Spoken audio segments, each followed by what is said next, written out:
It's a numbers game with your host, Gill Alexander. It's one of those idiots who believe in analytics. It is a numbers game right here at VSiN, the Vegas Stats and Information Network. VSiN.com, the VSiN app, Sirius XM Channel 204. It's Gill Alexander. It's where sports betting analytics live.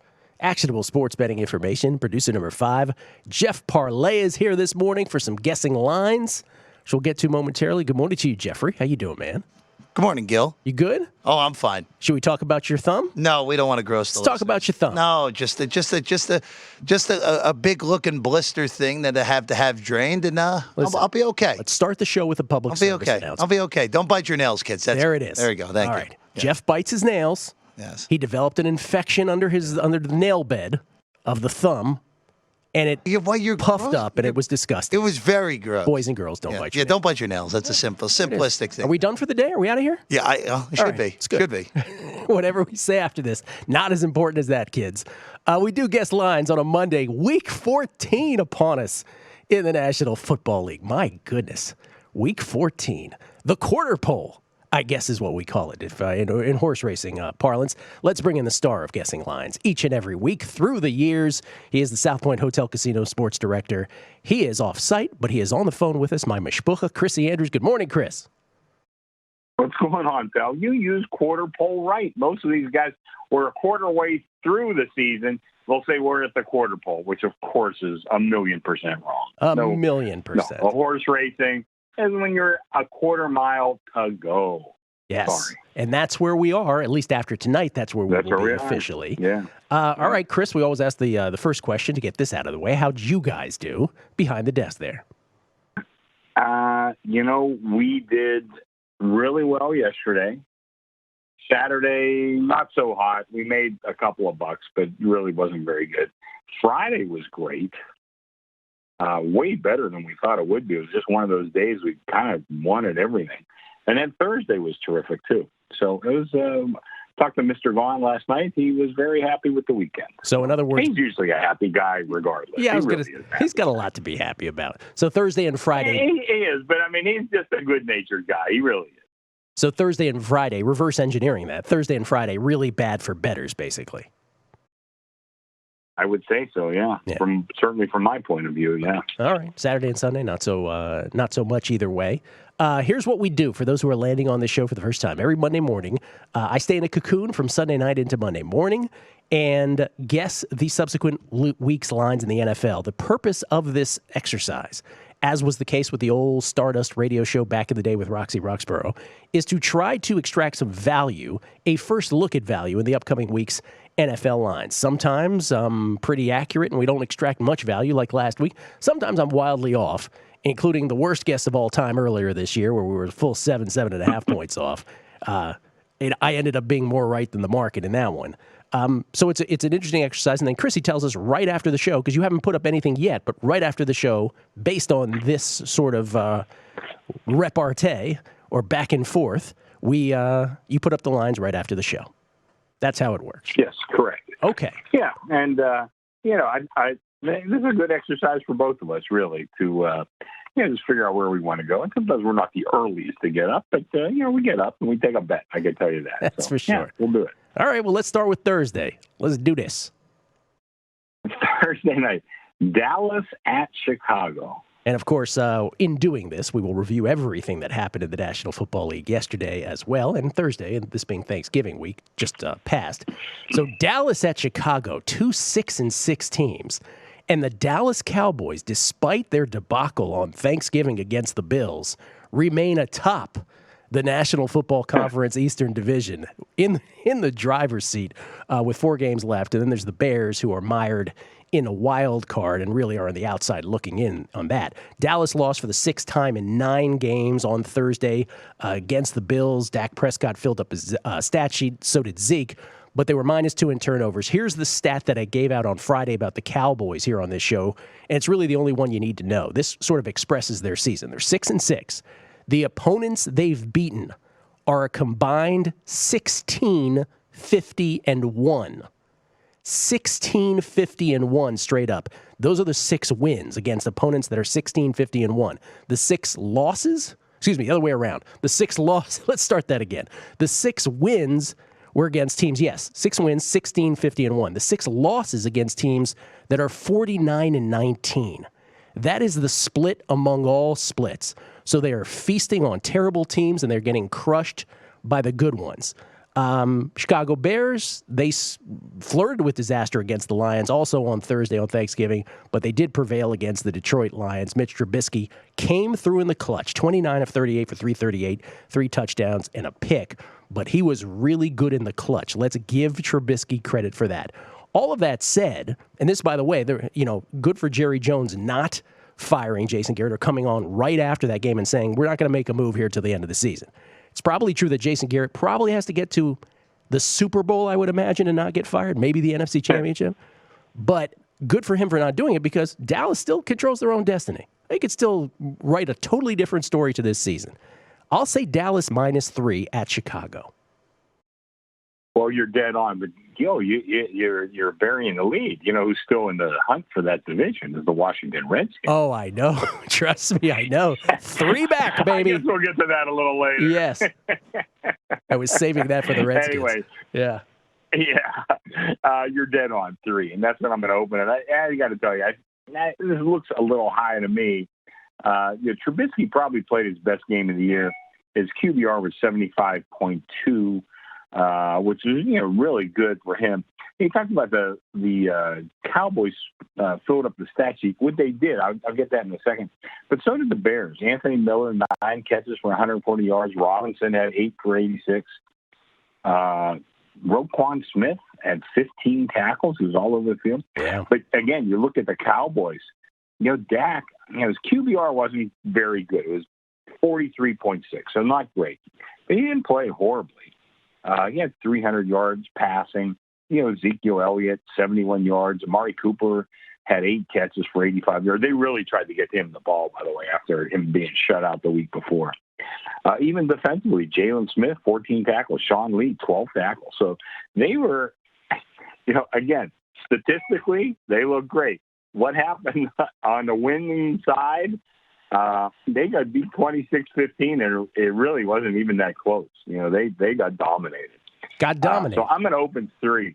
Yeah, they got dominated. I'm going to open 3 just because that's what it is everywhere. But I wouldn't be surprised if this thing goes down. I think Chicago is probably the right side here. I really do. We were joking, Jeff and I were via text. I want to say this was on Thursday. You correct me if I'm wrong, Jeff. But get ready for a situation where like the 13-3 San Francisco 49ers have to travel to 8-8 Dallas in the playoffs. Like that is coming. Yeah. Dallas's remaining record, and again, they're 6-6. They could still have a winning record quite easily here. At Chicago Thursday, then their last 3 games, home against the Rams, at Philly, which could very well be an NFC East decider, and then the final game, home Washington. Wouldn't that be interesting if it was an NFC East decider? I'm just dreaming.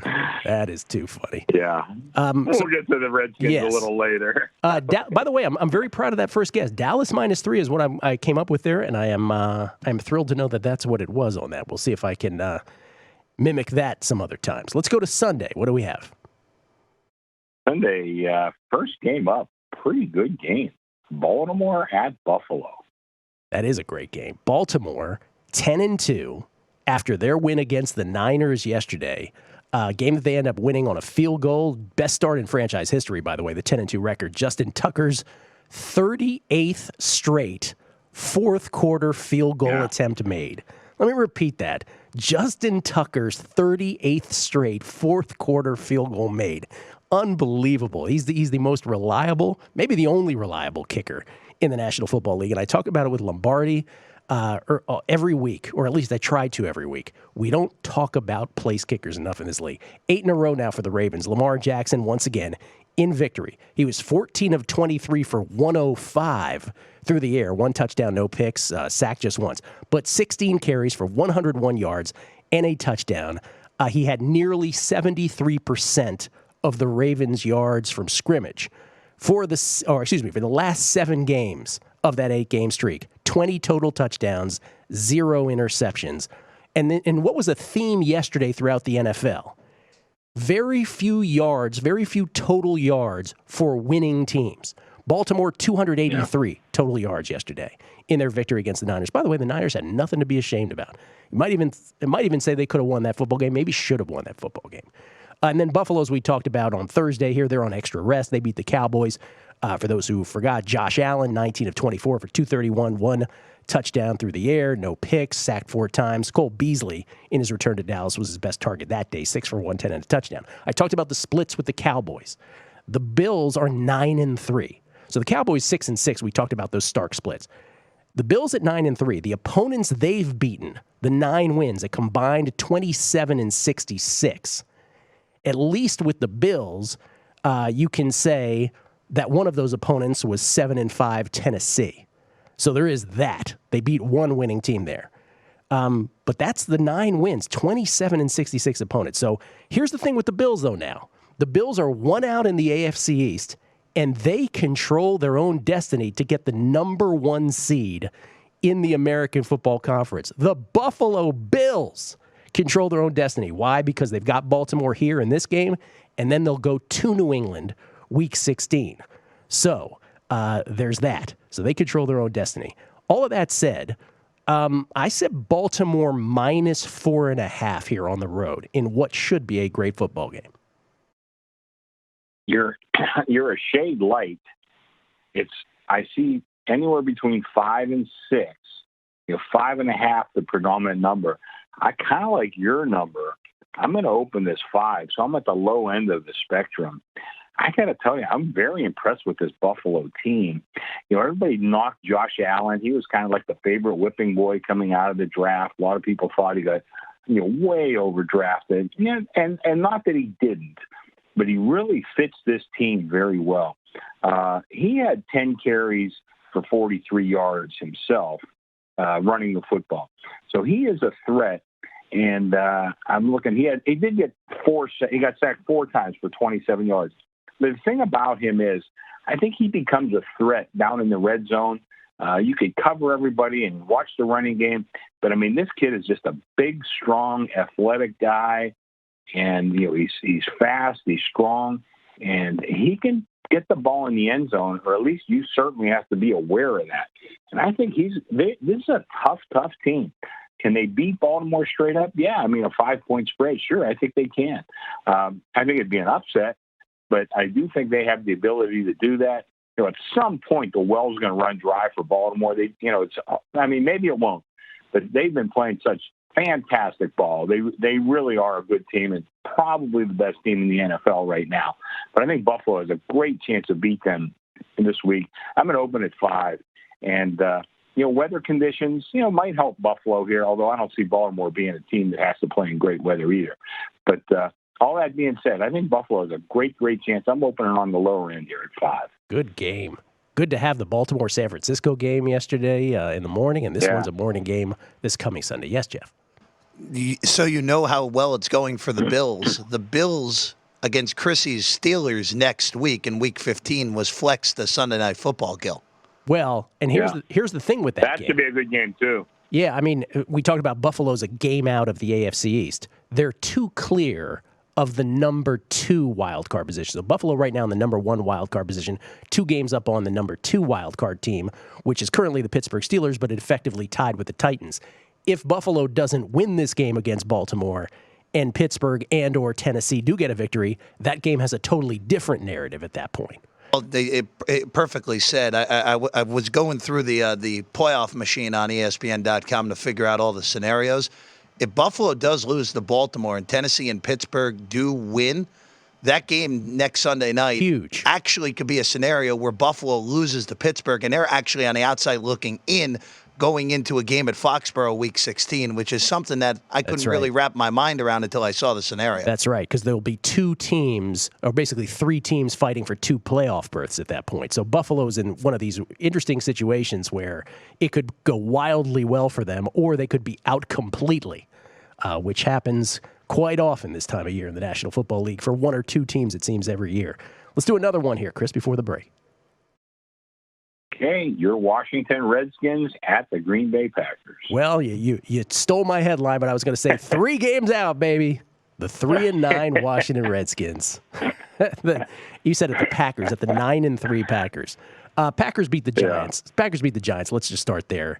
Aaron Rodgers, 21 of 33 for 243, another 4 touchdown passes, another 0 interception game. He was not sacked for the season.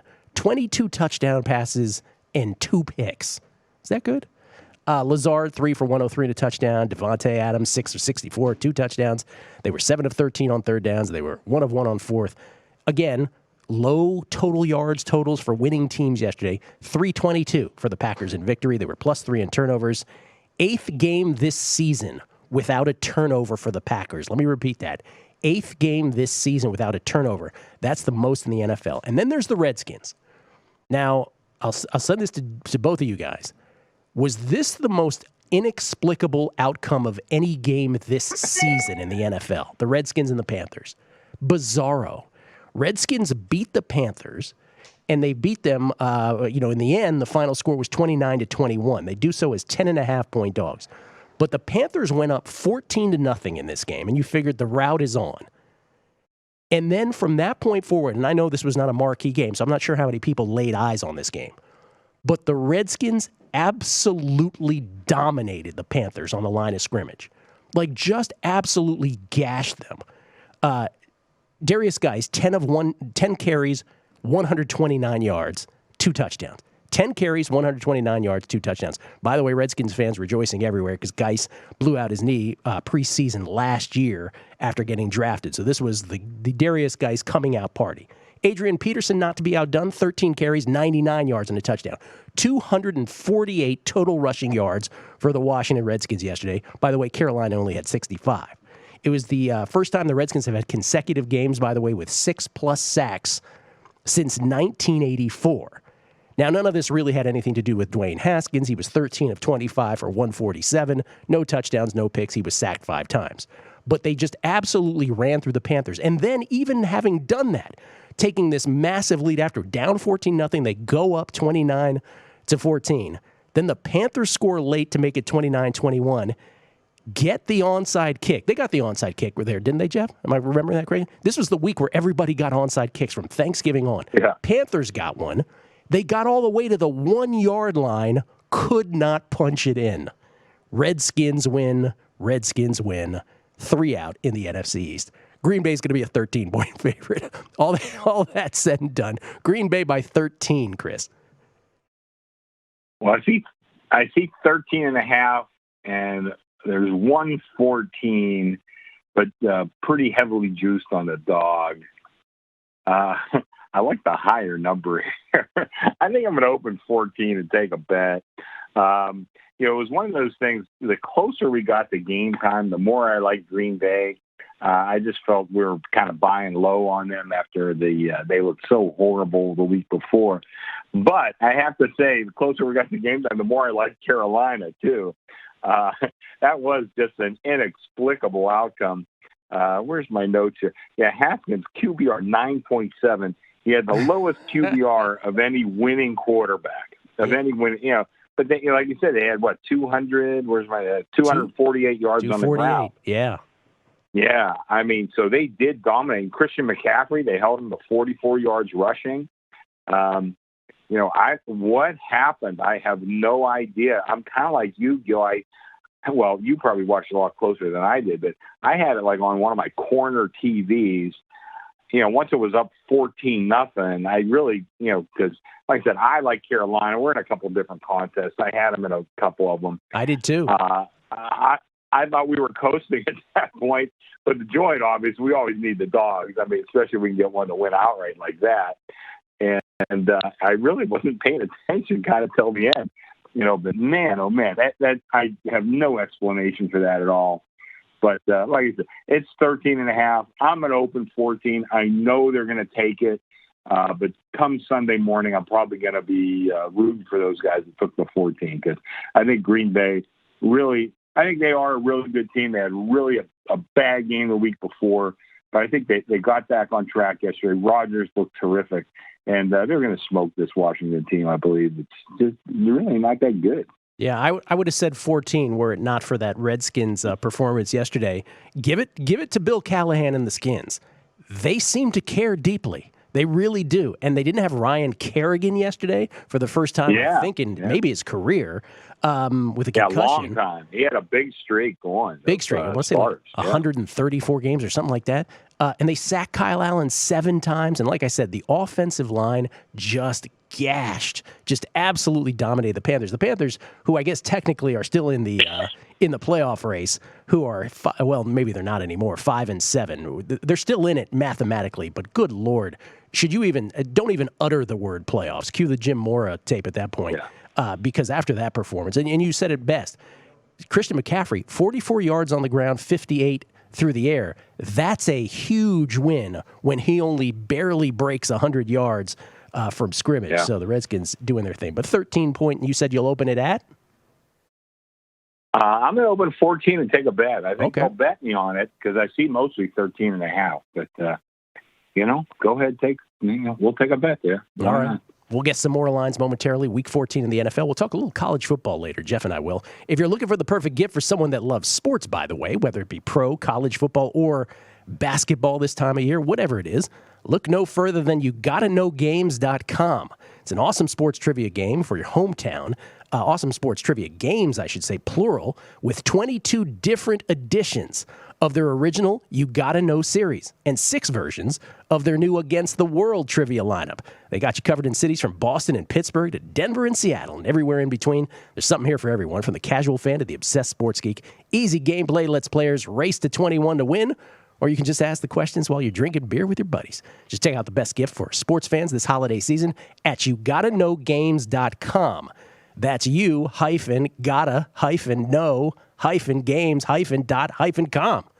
No, those last 2 hyphens can't be right. It's the hyphens in between You Gotta Know Games, then it's .com. And be sure to enter the promo code VSIN20 at checkout. That's VSIN20 to knock 20% off your order. If you got a sports fan on your list this holiday season, the perfect gift's waiting for you right now at YouGottaKnowGames.com. Coming back, more guessing lines right here on A Numbers Game at VSIN.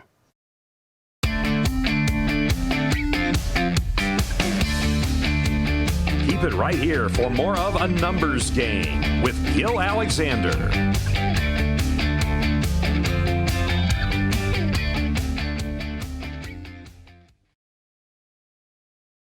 If you didn't catch VSiN last week, here's some of what you missed. Really good matchup here. There's a lot of good matchups next week. Baltimore on the road against Buffalo. Look ahead over at the Westgate Superbook, John. Baltimore -7. What's the adjustment? We reopened at 6, guys, and we're already down to 5.5 here. Baltimore, 5.5-point favorite on the road. And like I said, talking about the last game, Josh Allen, potential coming out party last week against the Cowboys.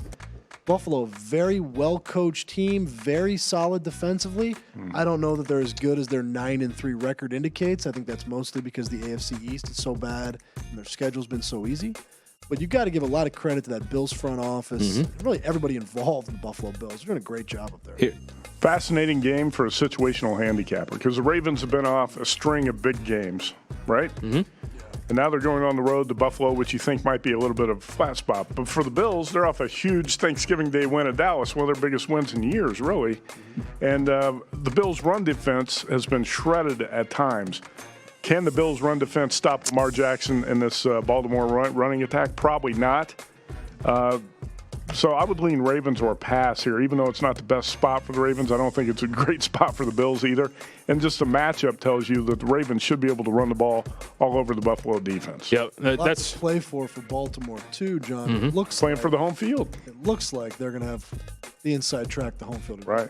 That's my initial thought here to Human's point. You look at the metrics, and the other thing that ties into this in terms of the matchup, Baltimore third best pass defense in the league. Their coverage has been one of the best in terms of the secondary. They've built from the outside in. And against the Josh Allen looked great last week. But if you're taking on like sophisticated coverages like you're going to see against Baltimore, it's going to be interesting because if you're going to have to start throwing your way back into it, that's not what Josh Allen's trying to do. The great thing about the Ravens and the way they're built too. Cold, snow on the road, no matter what it is, they have the running attack. They can win anywhere.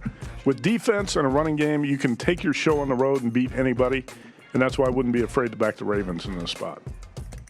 Total drop to half point. So we have to look at the weather here again, too, considering this is at Buffalo. So see what you might get between two teams that probably want to run the ball quite a bit. Well, to me, right now, the Ravens are kind of like Ohio State. Even though they didn't come up today and blow out the 49ers, nobody's really surprised by that because the Niners are a Super Bowl level type of team. I don't want to jump in front of the Ravens train right now. I could see the Bills coming up flat in this spot, too, off that big Well, and that's why I can't wait to see where this number ends up, because my initial thought, John, immediately is actually circling Baltimore, because I just think the matchup works for them a little bit better. I think Baltimore is going to be a very popular play. Okay. That's not always a good thing in NFL betting. We'll need Buffalo pretty big in this game. Okay. But, Buffalo, I think Matt's right. That was like their biggest win in, 20 years? Mm-hmm.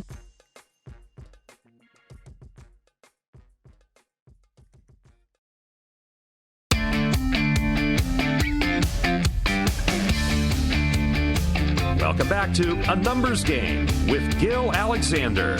Back on A Numbers Game, this reminder that coming soon to Las Vegas, it's VSiN Bookmaker Blonde. It's the Golden Ale, crafted by the Lewis and Clark Brewing Company in Montana. Be available in a few weeks, starting here at the South Point, as well as the D Hotel, the Golden Gate, and the West Gate. But even if the beer isn't here yet, we already have shirts and hats with Bookmaker Blonde logos in the VSiN store. There they are, pictured right there at VSiN.com and the VSiN app. And if you run at a sports book or a bar in Las Vegas and you're interested in serving Bookmaker Blonde, we can make that happen as well, by the way. Go to bookmakerblonde.com, that is, bookmakerblonde.com for details. That's bookmaker.com, bookmakerblonde.com, that is. Winning tastes better with a VSiN Bookmaker Blonde. Shall I say that one more time just because I messed it up? Bookmakerblonde.com. There you go. We look forward to that. Jeff was in here with John Murray drinking beers during Market Watch the other day, biting his nails, drinking beer. That's what you do. By the way, are your mom and dad, are they telling you what they should be telling you, which is this should be a wake-up call from the universe? No one needed to tell me that. As soon as they diagnosed it, it was very easy. You are a grown man with your own national radio show. It's time to stop biting your nails. No, the nail clipper will be utilized now. Yes. Yeah, it'll be good. Chris, sorry you had to be subjected to that, Chris. I apologize. We're just trying to help people out here with PSAs. Is it nervousness? Biting your nails out of nervousness? It's always been a nervous habit for whatever reason. I don't know What are you so nervous about? I don't know. You got the world beat. I know. All right. I know. We'll make him less angst. Give him less angst moving forward here, hopefully. All right, Chrissy. A lot of games to get to. Nobody's got buys. We got 16 of them. Sure. Let's go. What do we got? Denver at Houston. Okay. Let's start with Denver for a second. We'll get to Houston here momentarily. Denver beats the Chargers yesterday. Now, I was going to reserve... Or did the Chargers beat themselves? Go ahead. Yeah, I'm going to skip ahead to the Chargers just so I could explain here. Because the Chargers now, that was their... By the way, Denver wins that game by a field goal. They win it 23-20. Brandon McManus at the buzzer. 53-yard field goal. I know we don't say the buzzer in football, but a 53-yarder after he threw a temper tantrum at the end of the first half when he was not allowed to kick like a 65-yarder.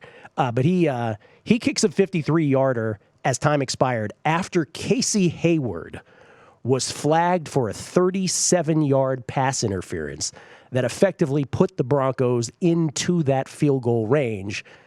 They had no timeouts. Neither side had any timeouts. And I've talked with Lombardi about this year. The Chargers had come back and tied the game at 17 apiece. At 20 apiece in this game. It, for all intents and purposes, it was headed to overtime. But when you're in this situation in the NFL, the way that refs control these games and how egregious PIs are, because it's not the college rule of 15 yards, it's spot a foul.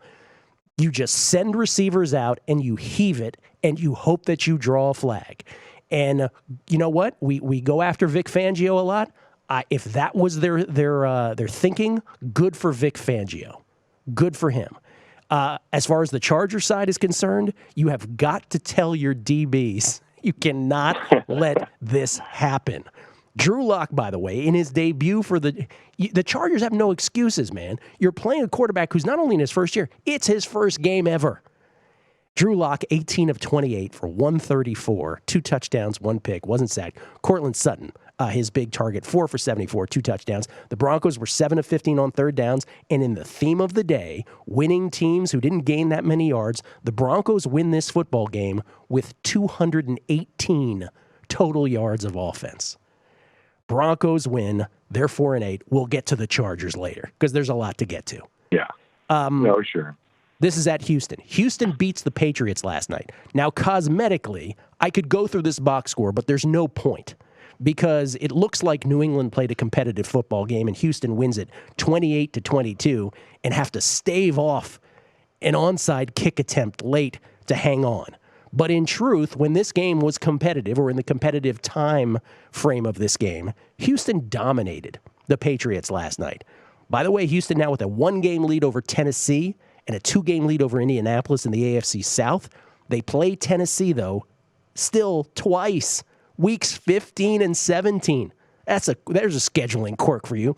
I've seen teams play each other 2 times in the final, or 2 times over a 3-week span.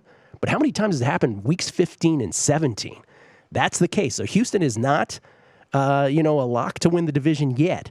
Deshaun Watson was 18-25 for 234, 3 touchdowns, no picks. He was sacked 3 times. He caught a touchdown pass from DeAndre Hopkins. Great trick play there from Bill O'Brien and crew. They were 6 of 11 on third downs. But again, outgained 448 to 276. The Pats ran 27 more plays. The Texans only had 52 rushing yards. None of that matters because it was all cosmetic. Here's all you need to know, and this is more of a Patriots thing than it is a Texans thing.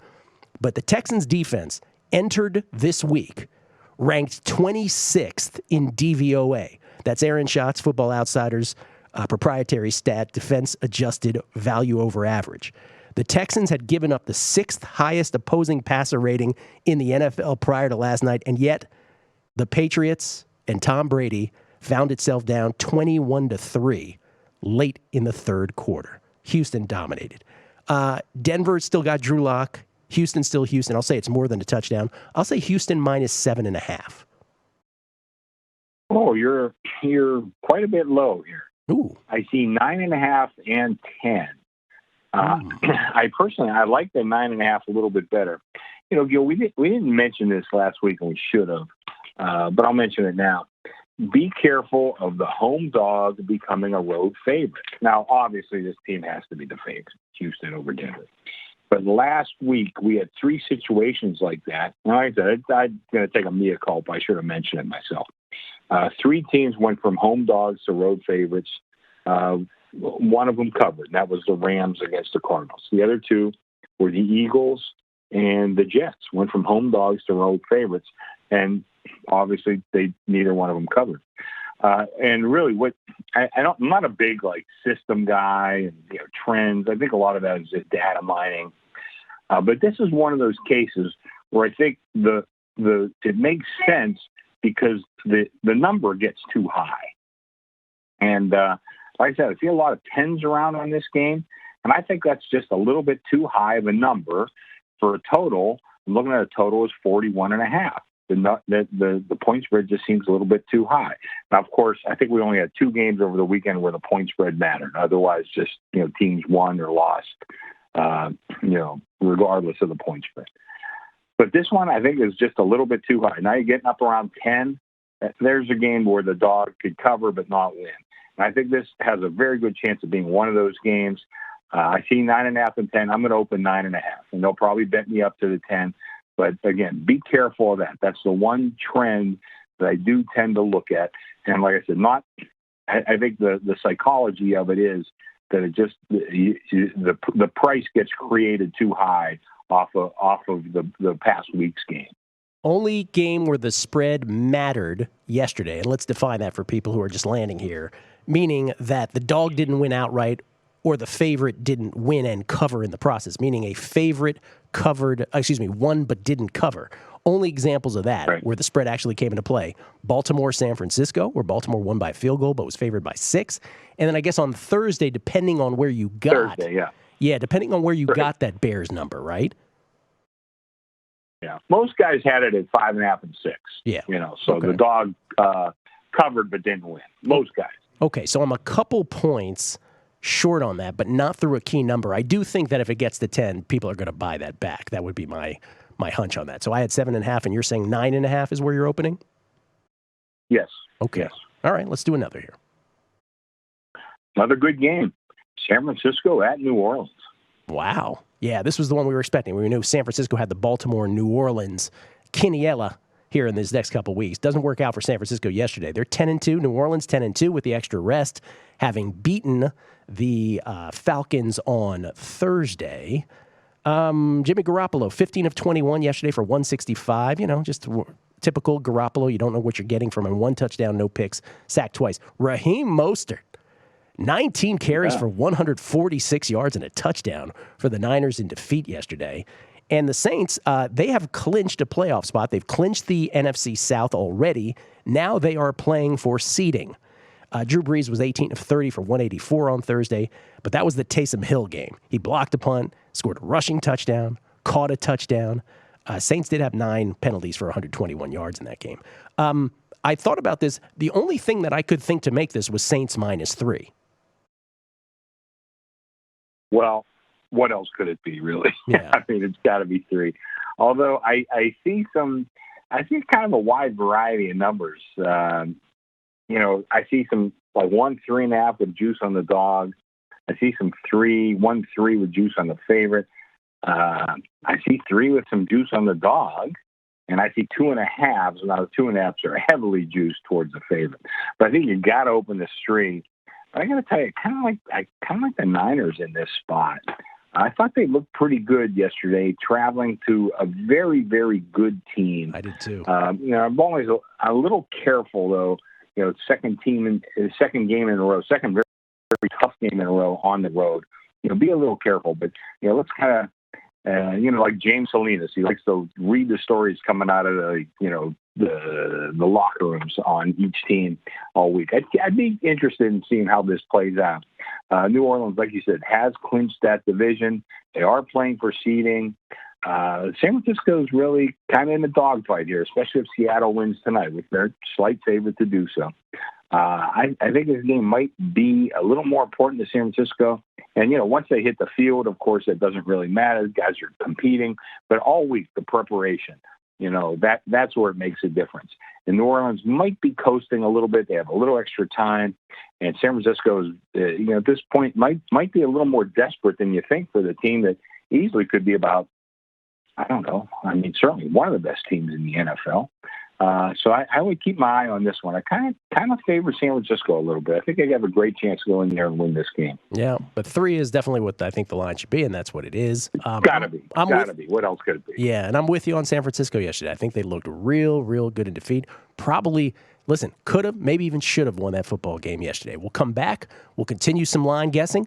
Week 14 in the National Football League, and then let's bandy about this whole Utah-Oklahoma scenario. Now that we don't have to worry about Alabama, we'll talk about that potential scenario coming up on a numbers game right here at VSiN.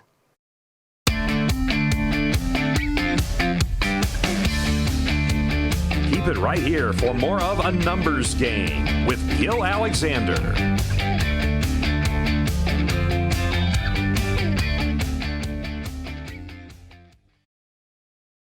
If you didn't catch VSiN last week, here's some of what you missed. Really good matchup here. There's a lot of good matchups next week. Baltimore on the road against Buffalo. Look ahead over at the Westgate Superbook, John. Baltimore -7. What's the adjustment? We reopened at 6, guys, and we're already down to 5.5 here. Baltimore, 5.5-point favorite on the road. And like I said, talking about the last game, Josh Allen, potential coming out party last week against the Cowboys. Buffalo, very well-coached team, very solid defensively. I don't know that they're as good as their 9-3 record indicates. I think that's mostly because the AFC East is so bad and their schedule's been so easy. But you got to give a lot of credit to that Bills front office. Really, everybody involved in the Buffalo Bills. They're doing a great job up there. Here. Fascinating game for a situational handicapper because the Ravens have been off a string of big games, right? And now they're going on the road to Buffalo, which you think might be a little bit of a flat spot. But for the Bills, they're off a huge Thanksgiving Day win at Dallas, one of their biggest wins in years, really. And the Bills' run defense has been shredded at times. Can the Bills' run defense stop Lamar Jackson in this Baltimore running attack? Probably not. So I would lean Ravens or pass here, even though it's not the best spot for the Ravens. I don't think it's a great spot for the Bills either. And just the matchup tells you that the Ravens should be able to run the ball all over the Buffalo defense. Yeah, That's to play for Baltimore too, John. It looks playing like, for the home field. It looks like they're going to have the inside track, the home field advantage. Right. That's my initial thought here to Human's point. You look at the metrics, and the other thing that ties into this in terms of the matchup, Baltimore third best pass defense in the league. Their coverage has been one of the best in terms of the secondary. They've built from the outside in. And against the Josh Allen looked great last week. But if you're taking on like sophisticated coverages like you're going to see against Baltimore, it's going to be interesting because if you're going to have to start throwing your way back into it, that's not what Josh Allen's trying to do. The great thing about the Ravens and the way they're built too. Mm-hmm. Cold, snow on the road, no matter what it is, they have the running attack. They can win anywhere. With defense and a running game, you can take your show on the road and beat anybody, and that's why I wouldn't be afraid to back the Ravens in this spot. Total drop to half point. So we have to look at the weather here again, too, considering this is at Buffalo. So see what you might get between two teams that probably want to run the ball quite a bit. Well, to me, right now, the Ravens are kind of like Ohio State. Even though they didn't come up today and blow out the 49ers, nobody's really surprised by that because the Niners are a Super Bowl-level type of team. I don't want to jump in front of the Ravens train right now. I could see the Bills coming up flat in this spot, too, off that big Well, and that's why I can't wait to see where this number ends up, because my initial thought, John, immediately is actually circling Baltimore because I just think the matchup works for them a little bit better. I think Baltimore is going to be a very popular play. Okay. That's not always a good thing in NFL betting. We'll need Buffalo pretty big in this game. Okay. But, Buffalo, I think Matt's right. That was like their biggest win in, 20 years? Mm-hmm.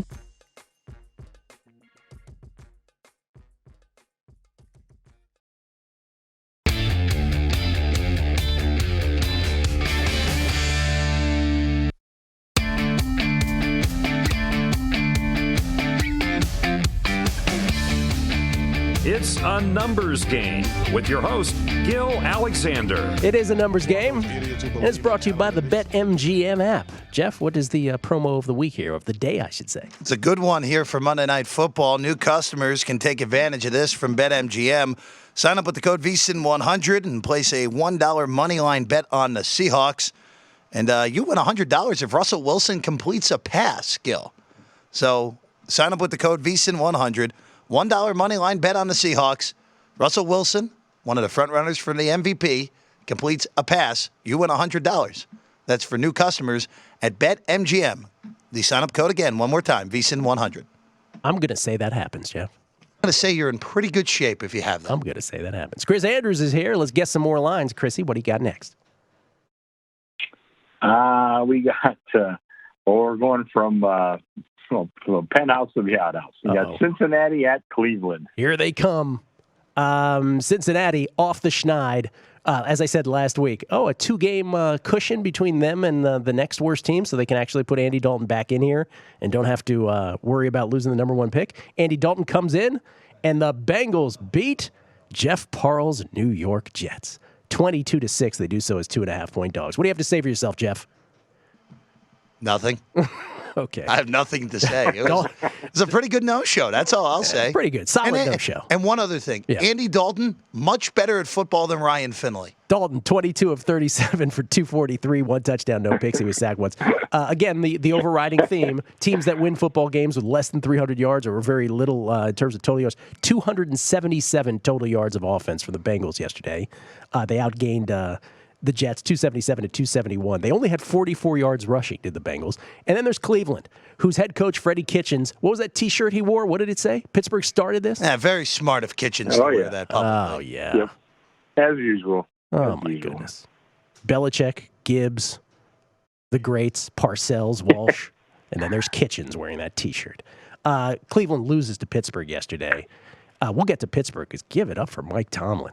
But Cleveland loses 20-13 in this ball game. They were 1-point favorites in the end. Consensus in that one. Mayfield 18 of 32, 196, 1 touchdown and 1 pick. He was sacked 5 times by a Pittsburgh defense that is no joke. Odell Beckham, for those who like to know things about Odell every week, 3 catches, 29 yards, targeted 6 times. You think he's happy? Last Cleveland quarterback to win in Cleveland, Tim Couch, 2003. Excuse me, to win in Pittsburgh. Tim Couch in 2003. It's the last Browns quarterback to win in Pittsburgh. Cincinnati at Cleveland. So this, listen, I'm going to say it's, and I'm worried I'm going to be short here, but I'm going to say Cleveland minus 7.5 because they don't deserve to be double-digit favorites. Yeah, it's a little higher. I see 8.5.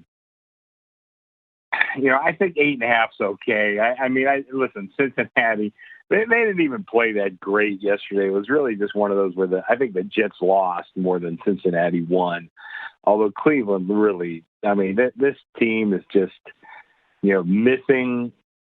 They're missing a lot of heart, really, a lot of discipline. A lot of that stuff just goes to the coach. And it's just one of those teams. They did a lot of things right as far as, drafting and signing free agents, all that sort of stuff, as far as drafting individuals. But they didn't put together a good team. And, of course, that, again, starts with a coach, probably a general manager, too. And that's just where Cleveland is.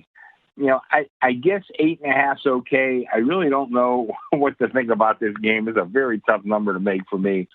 I think 8.5's all right. That's where I'm going to open it. But I'd look for this game to move. This is going to be one of those movers. I'm just not sure which way it's going to go because this will be a very volatile game either way. And if you're betting our pleaser card, the reverse teaser, by the way, I had a bunch of winners yesterday. This might be one you want to put on both ways. Yeah. Oh yeah. Yeah. Sure. Did you have individuals who won those pleaser cards? I have individuals that won a few of those cards, but if you look now, and of course they all sound very easy. You take Washington, of course they're going to beat Carolina. Oh, of course. And, Miami, of course they're going to beat Philadelphia. Who didn't know that? Yeah. A couple of those games like that. You'd have done pretty good.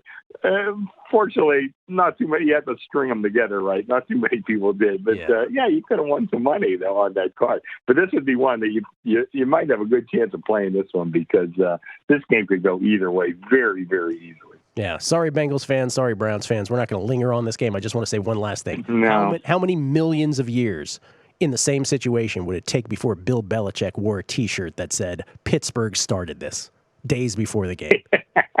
10 million, 20 million? It just never would happen.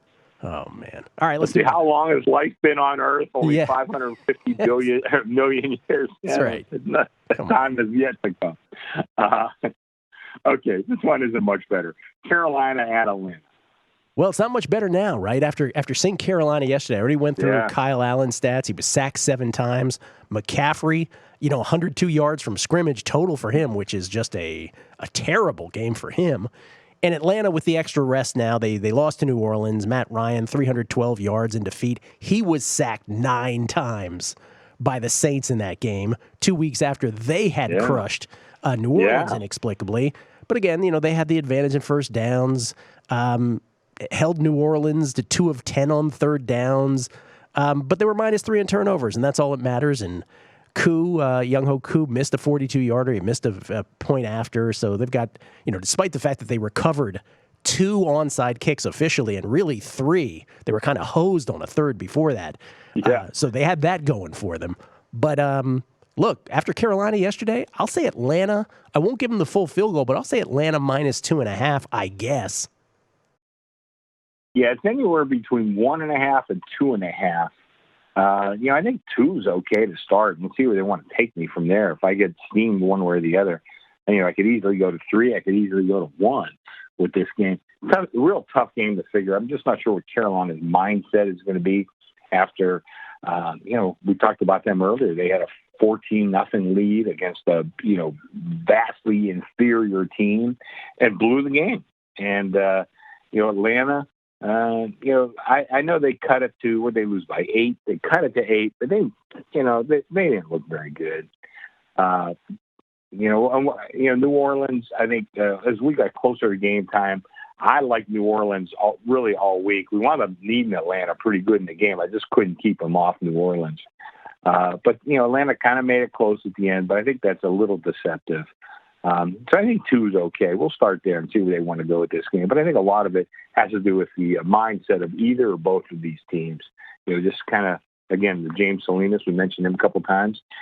See what's going on in this game. You might be able to find a winner because I think it's a weird week for both of them. You agree with me, what I said earlier? We were already talking about the Redskins earlier for those who are just tuning in now, that Carolina Redskins outcome was, if not the single most, among the short list of most inexplicable outcomes of the entire NFL season. Yeah, I mean, really, a team that isn't very good. I mean, listen, you like Parcells says, you are what your record says you are. They dominated both lines of scrimmage. Both of them. Destroyed. Dominated. Yes, dominated. Where did that come from, Gil? I have no idea. But they absolutely did. And I'm not the kind of guy that looks at film. I wouldn't really know what I'm looking at anyway.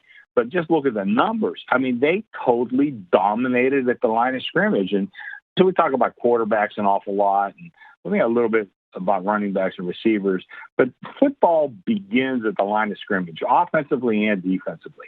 And this team got, we're talking about Carolina. They got dominated by a clearly inferior team. And, where do we go with that? I don't know. But Atlanta, of course, they gave up. How many sacks did they give up? 9. 9 sacks. Yeah. And when they sacked Greaves a couple weeks before that, like 6 times or something like that. So, listen, it's a crazy game, but, that's part of what we love about the NFL. What a league. We'll come back. We'll get some more lines Week 14. Try to extract some value. A little off at 2 points here and there, but not through any key numbers yet, anyway. We'll come back. A word about college football. Ooh, we got stuff to say. Coming back right here on a numbers game at VSiN. If you didn't catch VSiN last week, here's some of what you missed. I got into this business because of Brent Musburger, Howard Cosell, and Howard Stern. I never thought that, I cannot believe people are saying, I used to listen to Stern, but I listen to Mitch and Paulie now. Thanks to the listeners and the viewers who make this show possible.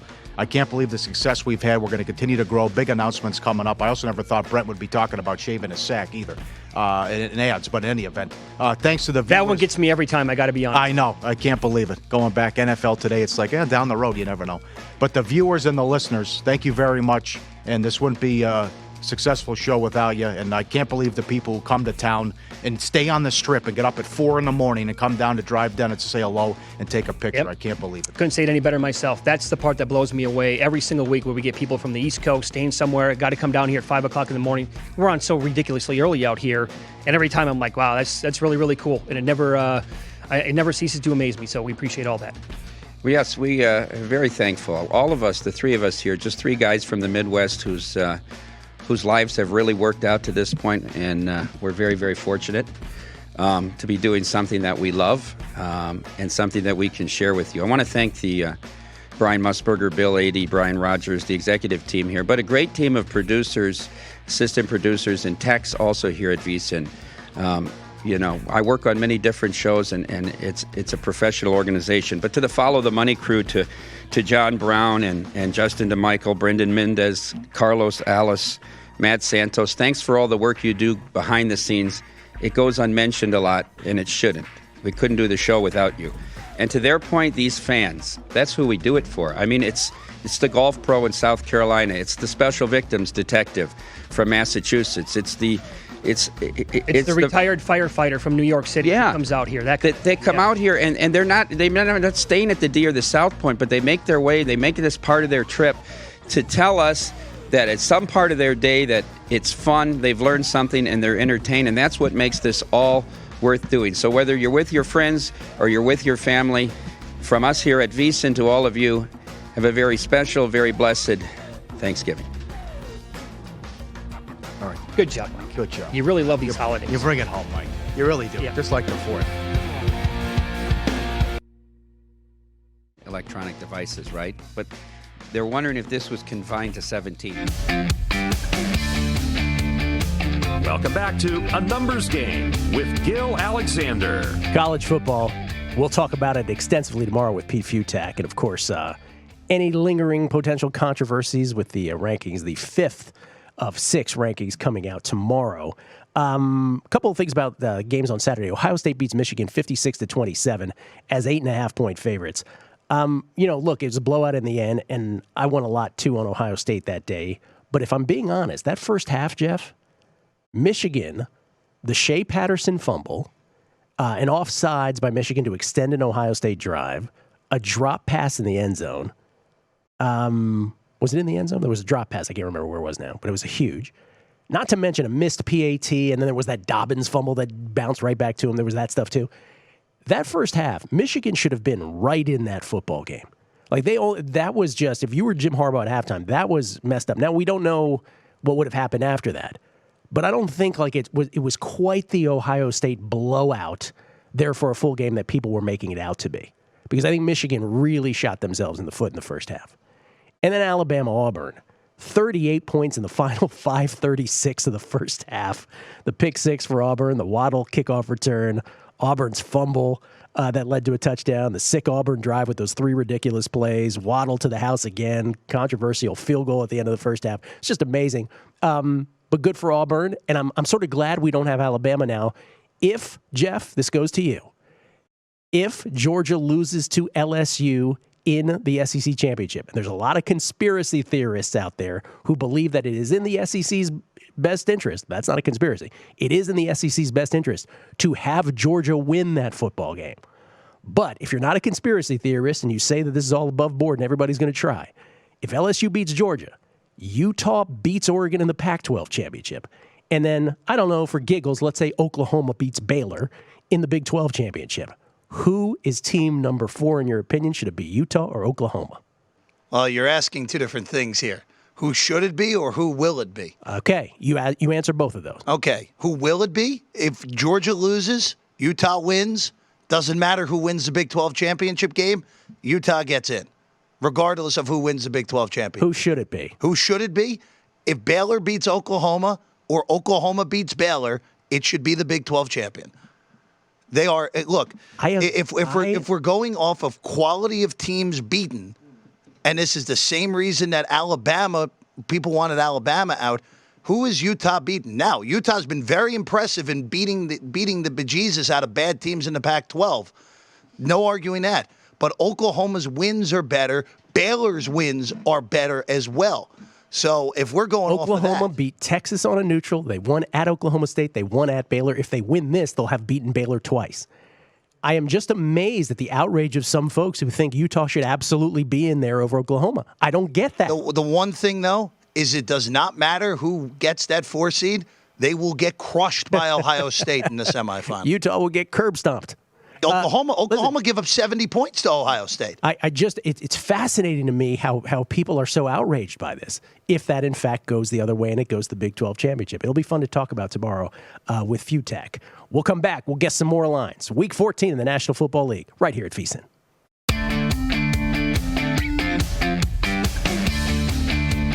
Keep it right here for more of A Numbers Game with Gill Alexander. Catch VSiN last week, here's some of what you missed. And the Scott Van Pelt tweet from over the weekend. Utah's nasty. I would love to see them get in to see what the defense would do against one of the unbeatens. But I think they're not going to end up getting the chance, which is a bummer. You disagree? Well, why don't you just say it, Scott? Because it's Utah and it's brand name bias, and ESPN's a big reason why. I think that they're going to shut them out again. Remember, Utah has gone undefeated twice and got shut out. No, I think that's what he is saying. Actually, I agree. I could not agree more. Well, just say it. Come out and say it, because they're Utah, and because at the end of the day, it's not a playoff. It's a TV show, right, and it's about ratings. Paul, you cannot take Alabama over Utah the way they're playing. If it's 12, and what are we doing here? If it's 12-1 against 11-1, conference champ, extra win, better win the final game. Alabama doesn't even win their division, and these guys lost their best player, Moss, in their only loss in the second. Well, I got news for you. If Alabama's impressive this weekend and they blow out and win the Iron Bowl by 10 points or 2 touchdowns or whatever, they cover and they make it look good, and Utah goes 12-1 and LSU beats Georgia, I got news for you. Alabama's going to get into the playoff. They're not going to take Utah. And we talked about this on Friday. This is why Oregon had to win the Pac-12, because Oregon actually has some brand name, right? They still have some of that residue left over from Chip Kelly, like when they were a top 5 program. They're sexy, right? People like watching this. There's not a doubt in your mind. Fall is the most exciting time of the year at BetMGM, New Jersey's ultimate online destination for fans who want to wager on football, pro and college basketball, hockey, and more. This week, BetMGM has a special offer for new customers on tonight's matchup between the Seahawks and the Vikings. Just use the bonus code VSiN100, place a $1 pregame moneyline bet on the Seahawks, and win $100 if Russell Wilson completes a pass. That's right. First-time BetMGM bettors get 100-1 odds on Russell Wilson just completing a pass tonight when they use the bonus code VSiN100. You got to believe in your game at BetMGM. Turn your predictions into convictions with real money bets on parlays, boosted odds specials, in-game live betting, and much more. Download the BetMGM app or visit BetMGM.com today and get 100-to-1 odds on Russell Wilson completing a pass when you use the bonus code VSIN100. Must be 21 or older, must be in New Jersey. Restrictions apply. Visit BetMGM.com for full list of terms and conditions. Gambling problem? Call 1-800-GAMBLER. New to VSiN? The best way to learn more about sports betting and how VSiN can help you is to sign up for our free daily newsletter. Get an email every morning with news and betting resources plus our programming highlights. Go to VSiN.com/newsletter. That's VSiN.com/newsletter. This is Brent Musburger, and here is your VSiN action update. Now, here are the latest lines from my guys in the desert. The Milwaukee Bucks have won 11 consecutive games. They're a 16-point favorite at home against the New York Knicks, who have dropped 6 straight. The total 220.5 of the fifth-serve form in Milwaukee.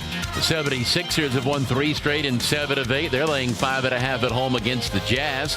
College basketball, Washington, the 13-point favorite at home with South Dakota. College football championship games this weekend. It gets underway Friday with Utah a 6-point favorite over Oregon in the Pac-12 title game. LSU a 6.5-point favorite over Georgia in the SEC title game. Minnesota a 2.5-point road dog at Seattle today on Monday Night Football. With your action update, I'm Mike Senna. Sign up now for VSiN's free daily newsletter. Get an email every morning with news, analysis, and betting resources that will help you become a smarter sports bettor. Sign up at VSiN.com/newsletter. VSiN.com/newsletter. It's like getting a daily postcard from your guys in the desert. Get the latest VSiN odds at VSIN.com. And remember, cashing tickets is what it's all about.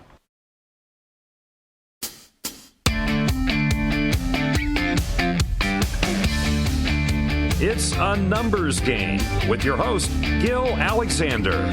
It's one of those idiots who believe in analytics. We're guessing lines. That's what we do on Mondays, week 14 in the National Football League. The quarter pole, as I so accurately described it earlier, thanks to Chrissy's confirmation on that. It's brought to you, as always, by the way, a numbers game brought to you by the BetMGM app. Jeff, remind the good people what the promo is for tonight. Absolutely. New customers can take advantage of the new deal. VSiN code, VSiN100. If you sign up with that code, place a $1 moneyline bet on Seattle tonight, and you win if Russell Wilson completes a pass. So a $1 moneyline bet with the code VSiN100, moneyline on the Seahawks. If Russell Wilson completes a pass, you win $100. One forward pass. One forward pass. Yes, we're not in 1923 anymore. You should do that. That's right. Again, the code VSiN100, $1 moneyline bet on the Seahawks, and you win $100 if Russell Wilson completes a pass tonight with BetMGM. Thank you, Jeffrey. Let's bring Chris Andrews back in. He is the South Point Hotel Casino Sportsbook Director. He is my mishpucha. Chris, we got a whole bunch more games to get to here, so let us, without further ado, let us resume, sir. What's next? Next up, we have the Lions at the Vikings. Well, the Vikings have not played yet. They play the Seahawks tonight. By the way, good Monday night game, Seahawks, as Jeff alluded to in the promo there. Seahawks favored now by 2.5, consensus with extra juice. 2.5 extra juice across the board, teetering on the 3. Seahawks favorite at Seattle tonight. Which Vikings team will show up? By the way, Adam Thielen now out. So for those people whose fantasy teams, playoffs or no playoffs, depended on the presence of Adam Thielen, God help you. I would fall into that category. By the way, ESPN Fantasy does not let you switch in and out on that, so great for all of us. Detroit at Minnesota. Sorry about that side right there. Detroit on extra rest. They lose to the Bears. They snatch defeat from the jaws of victory. But David Blau performed well, 22 for 38, 280, 2 touchdowns, 1 pick, was sacked twice. Galladay, his biggest target there, 4 for 158 and a touchdown. They were 8 of 16 on third downs. They did have 9 penalties for 85 yards. And then Minnesota, as I mentioned, not having played yet, they play tonight. This, to me, would come down to Stafford versus no Stafford. No real distinction between Driscoll or Blau here, Chrissy. If it's not Stafford, let's just do that. I would say Minnesota would probably be, barring anything that goes crazy tonight, probably about a 13-point favorite, somewhere in that pocket. It's 14. Pretty much everybody that has it up has 14. I'm going to put it up. I hate to not put up a number like this, so we'll put it up. But right now, They're saying Stafford is very questionable. I can't, if I was a doctor, I'd never sign off on this guy playing the rest of the year, not with a back injury like that. No. I don't see why he would play. David Blau, I really didn't know much about him. He played for Purdue. I remember seeing his numbers and stuff like that. And I thought he played really well for, an undrafted free agent, getting his first start on national TV. Seemed like a very confident kid, too. And, good for him. I think the 14's a little high. So not that I don't like your number better. I just don't want to mess around with this number too much with Minnesota playing tonight. And, I'm assuming Stafford isn't playing, but I really don't know. So I'm going to open 14. I think that's okay. By the way, I do want to correct one thing you said, Gil. Yes. It's not 2.5 with extra juice on the favorite everywhere. Oh, sorry. 2.5. It's 2.5 at -110. Of course. The South Point, as we do every week. I keep reminding everybody, everything's 11 at 10 on the board here at the South Point on straight bets on, halves are a little different, but on the games, whether it's, basketball, football, college, pro, whatever, everything's 11 to 10. Yes. And it's worked out highly in our favor, I would say, over the years. And we really has helped our handle quite a bit. We should remind people that's a Michael gone on down policy. That's just a policy, a blanket policy here. I had a new kid came in this last year, and he moved. We had a game. I can't remember what it was. He moved it to $1.15. I come running out of the office. What the hell are you doing? Oh, well, they were just steaming on. Hey, we don't do that here. We don't do that here. Everything's 11 at 10. We don't do that here. Stop taking the law into your own hands. No. I understand you came from another book. That's what you guys did. We don't do that here. I stand corrected. I apologize for that. Of course, at the South Point, that is not the case. By the way, we talked about this with the Bills earlier, how they're sort of in this not strange, but in this sort of sphere where they can really ascend to the top of the AFC. They could also be out of the playoffs. Well, tonight's game between the Seahawks and the Vikings. Seahawks win. They are technically in first place in the NFC West, and the Niners would move down to the 5th seed, at least temporarily, if the Seahawks win tonight. For the Vikings, they're very much in the Bills situation. If they win tonight, they're in a tie with Green Bay atop the NFC North. However, by the way, the Bills won out in the AFC East. But the similarity is if the Vikings lose tonight, they just have a 1-game lead over the Rams for the final wild card position, the final playoff position in the National Football Conference. So huge implications for both teams tonight, particularly the Vikings, who could be teetering, as the Bills could be next week if they lose, in the playoff picture entirely, as good as they look in their position right now. All right, so Detroit at Minnesota, you are opening at, what was the final word? I'm going to open 14. Okay. I'm going to be very careful with this game, too, because I don't know. A lot of things could happen here. A lot of things could happen. But I'm going to open 14. I just want to be right with everybody else. What is next? Miami at the Jets. All right. Now, whenever I do Miami guesses, I always get, because of that Miami-Pittsburgh, we'll call it the incident from 6 weeks ago. That will always be referred to as the incident, where I guessed -7.5 and it was -14 or -14.5. I'll give what I think it should be and what I guess it will be. What I think it should be is the Jets -4. What I guess it will be higher than that, because we always do this every week with Miami. I bet it'll be the Jets -5.5. Before you give the answer to that, Miami 10-2 now, 10-2 in one-possession football games since the start of last season. They are the anti-Chargers. 10-2 are the Dolphins in one-position games since the start of last season. They've won 3 of 5 since starting 0-7. Yeah. They beat the Eagles, of course, I'm burying the headline. They beat the Eagles yesterday outright by the score of, let's get the final score on that, 37-31. They did so as 10 or 10.5-point dogs. They outscored the Eagles 23-3 after trailing by 14 in the third quarter. Another 14-point deficit. Dolphins and Redskins had that in common yesterday. The Dolphins scored on 6 of their 7 final drives. Ryan Fitzpatrick, 27 of 39 for 365, 3 touchdowns, 1 pick. He was sacked 3 times. And Devontae Parker, 7 for 159 and 2 touchdowns. Dolphins were 3 of 3 on fourth downs. And we talked about the Jets. They just got crushed by the Bengals, 22-6. Darnold, 48 for 239. No touchdowns, no picks. He was sacked 4 times. They had 10 penalties for 105 yards. So again, let's review. I think it should be -4, but I guess it'll be -5.5 in favor of the Jets here. Yeah, it's actually a lot more 6 than 5.5. There's a couple of 5.5s out there. I'm open at 5.5. I'm with you, Gil. Yeah. I'm sure he'll bet me up. But, I look back at this Miami game, and I, totally outsmarted myself. As I said, the Eagles went from a home dog to a road favorite.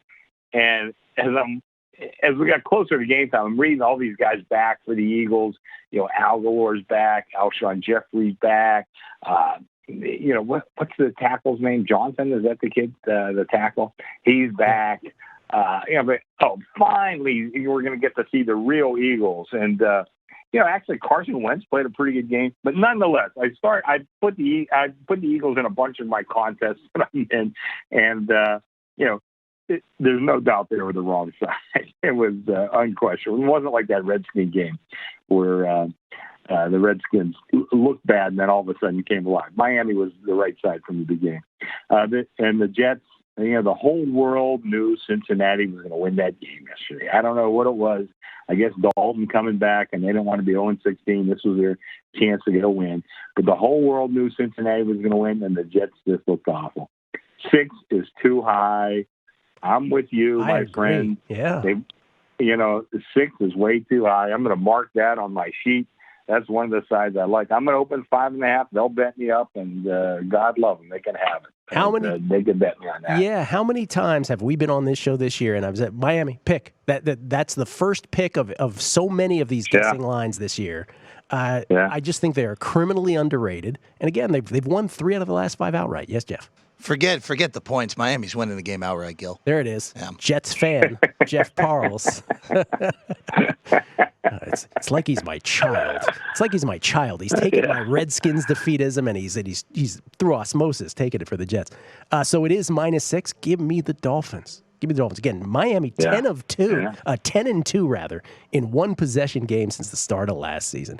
They're not a terrible, let me rephrase that.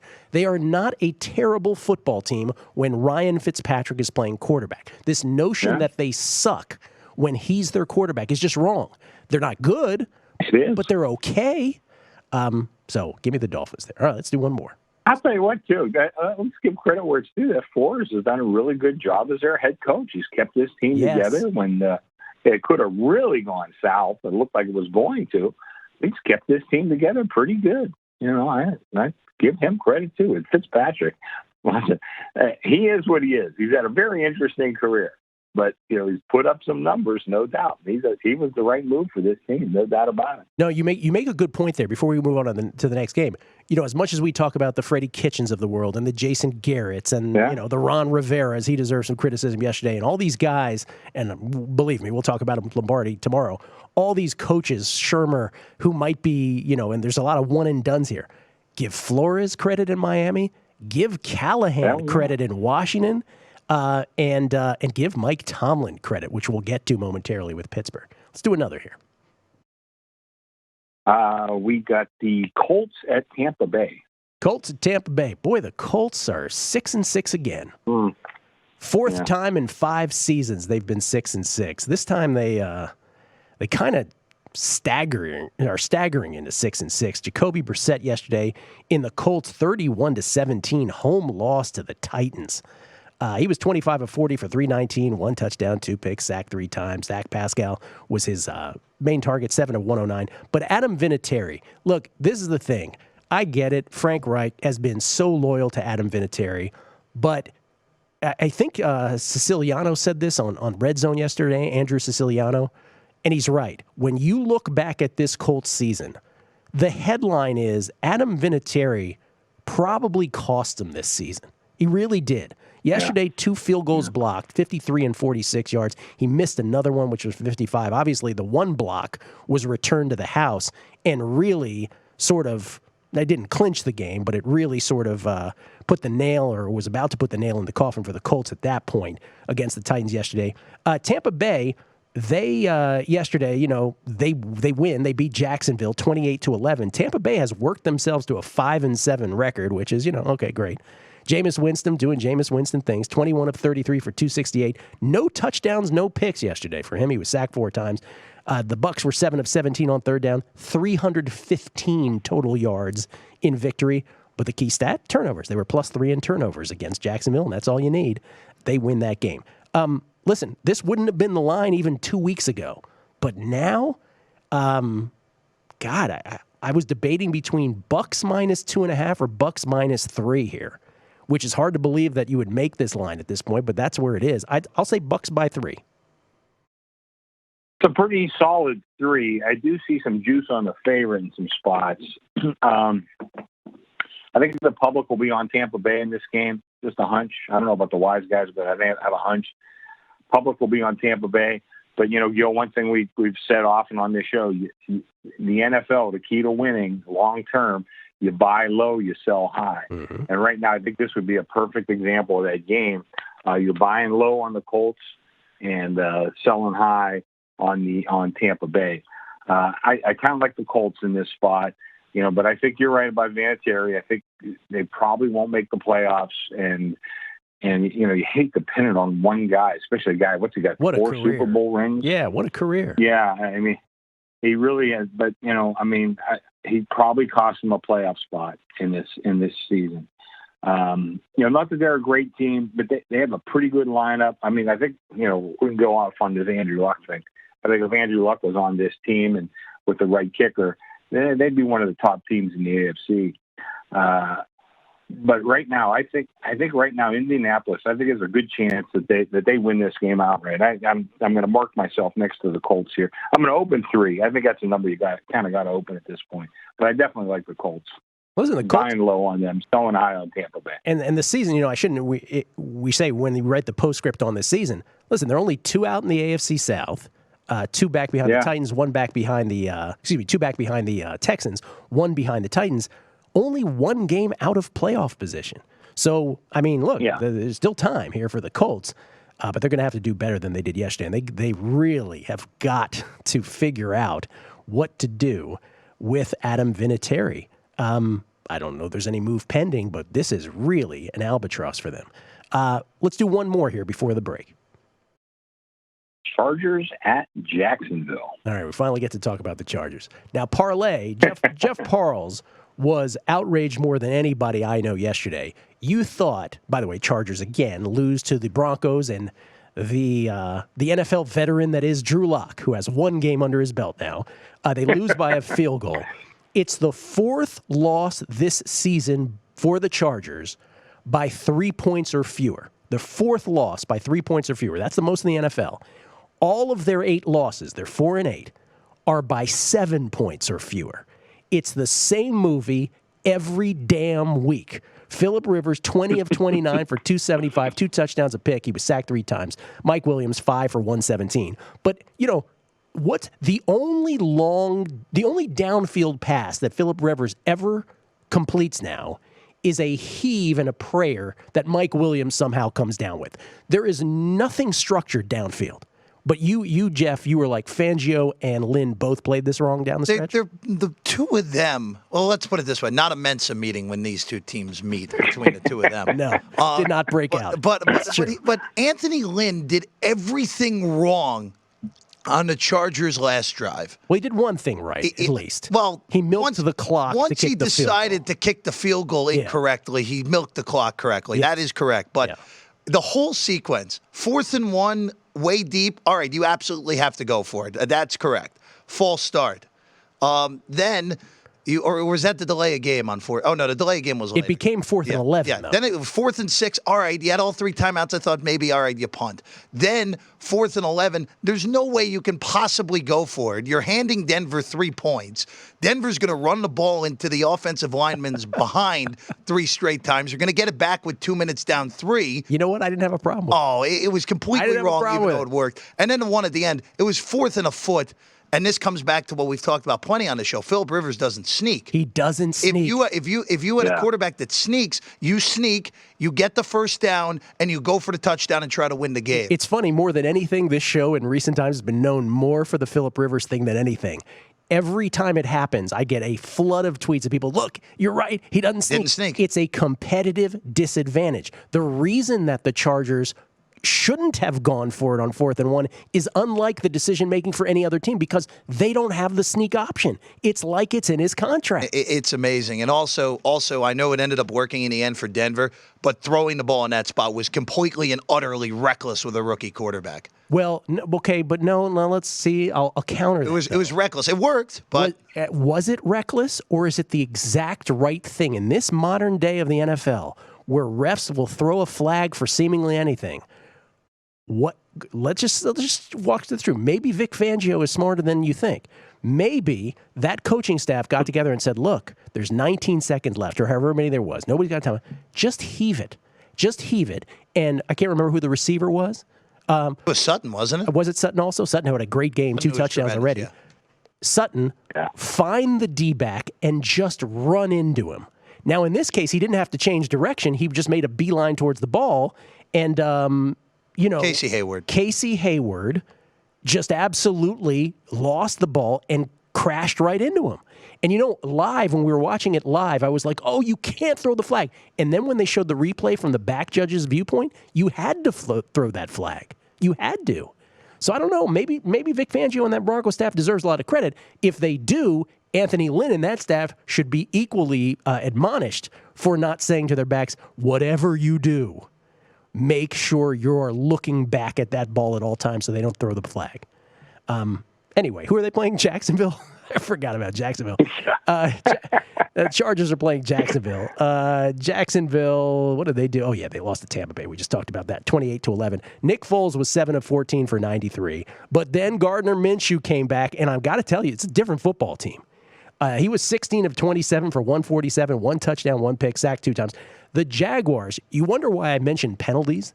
The Jaguars yesterday had 16 penalties for 125 yards. Is that good? Listen, I don't know what to make this line. I had more trouble with this line than I think any of them. Because it's the Chargers at Jacksonville. I wouldn't, let's put it this way. Let's put 2.5 on each side. If there's any number in between the 2.5s, I will not be surprised by any of it. I just said pick them. Because the Chargers don't deserve to be a favorite on the road against anybody. They will find a way to lose. But I wouldn't be surprised if they're a tick of a favorite here. But I'll say pick them. Gil, I see it as high as 3. Whoa. 3. Is it the full 3? 3. Yeah, I don't agree with that. As high as that, with juice on the dog, I'm going to open 2.5. I mean, anybody wants to go through this Charger thing. But I got to tell you, Gardner Minshew wasn't any good either yesterday. This Jacksonville team. Remember how many years we've done this show, Gil? We said, if you didn't like Jacksonville every week, they took away your wise guy card. Exactly. Well, nobody liked Jacksonville yesterday. I got to tell you, that was a bad game for us. Tampa Bay just got steam. We opened Jacksonville 1.5, but we closed Tampa Bay 3, and there were just no takers on Jacksonville in this game. And I mean, it's just a bad football team. But here we go on the Chargers, road favorites again.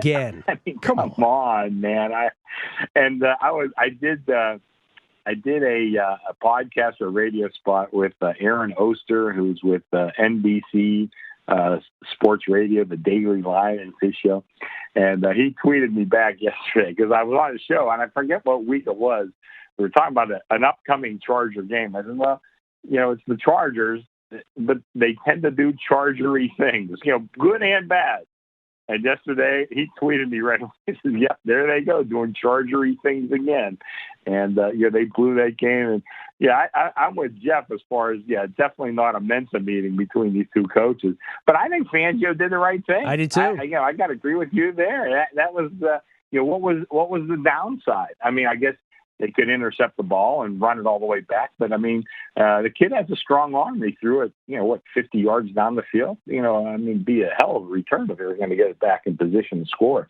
So, I thought it was a pretty good move on their part. I was surprised they did it, to be honest with you, but it wound up okay.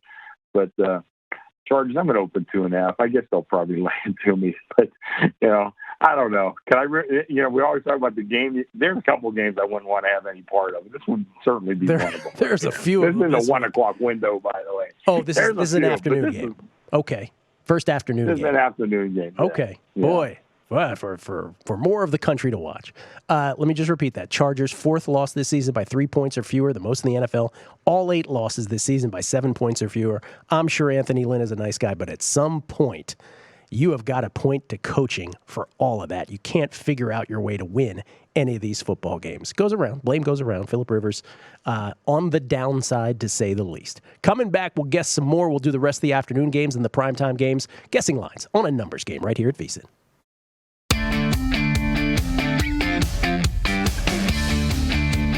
Keep it right here for more of A Numbers Game with Gill Alexander.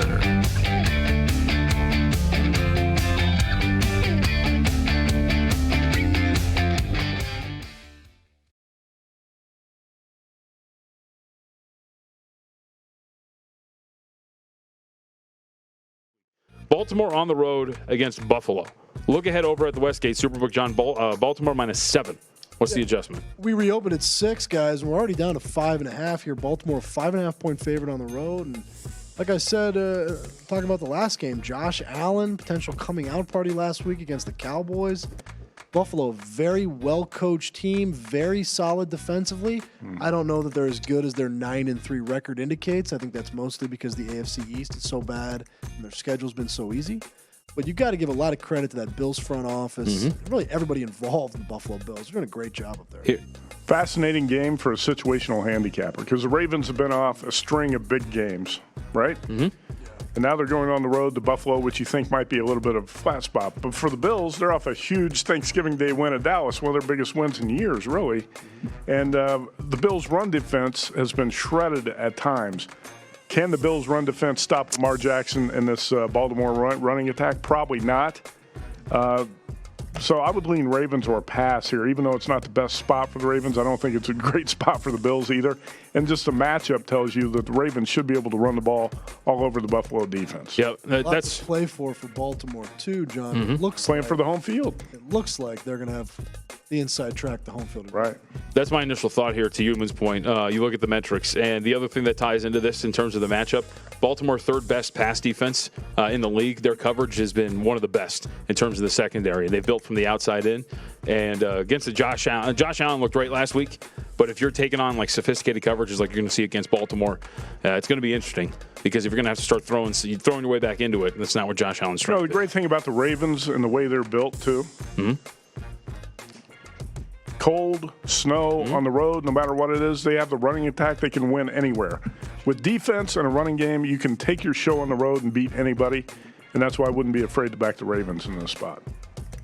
Total drop to half point. So we have to look at the weather here again, too, considering this is at Buffalo. So see what you might get between two teams that probably want to run the ball quite a bit. Well, to me, right now, the Ravens are kind of like Ohio State. Even though they didn't come up today and blow out the 49ers, nobody's really surprised by that because the Niners are a Super Bowl level type of team. I don't want to jump in front of the Ravens train right now. I could see the Bills coming up flat in this spot, too, off that big Well, and that's why I can't wait to see where this number ends up, because my initial thought, John, immediately is actually circling Baltimore, because I just think the matchup works for them a little bit better. I think Baltimore is going to be a very popular play. Okay. That's not always a good thing in NFL betting. We'll need Buffalo pretty big in this game. Okay. But, Buffalo, I think Matt's right. That was like their biggest win in, 20 years?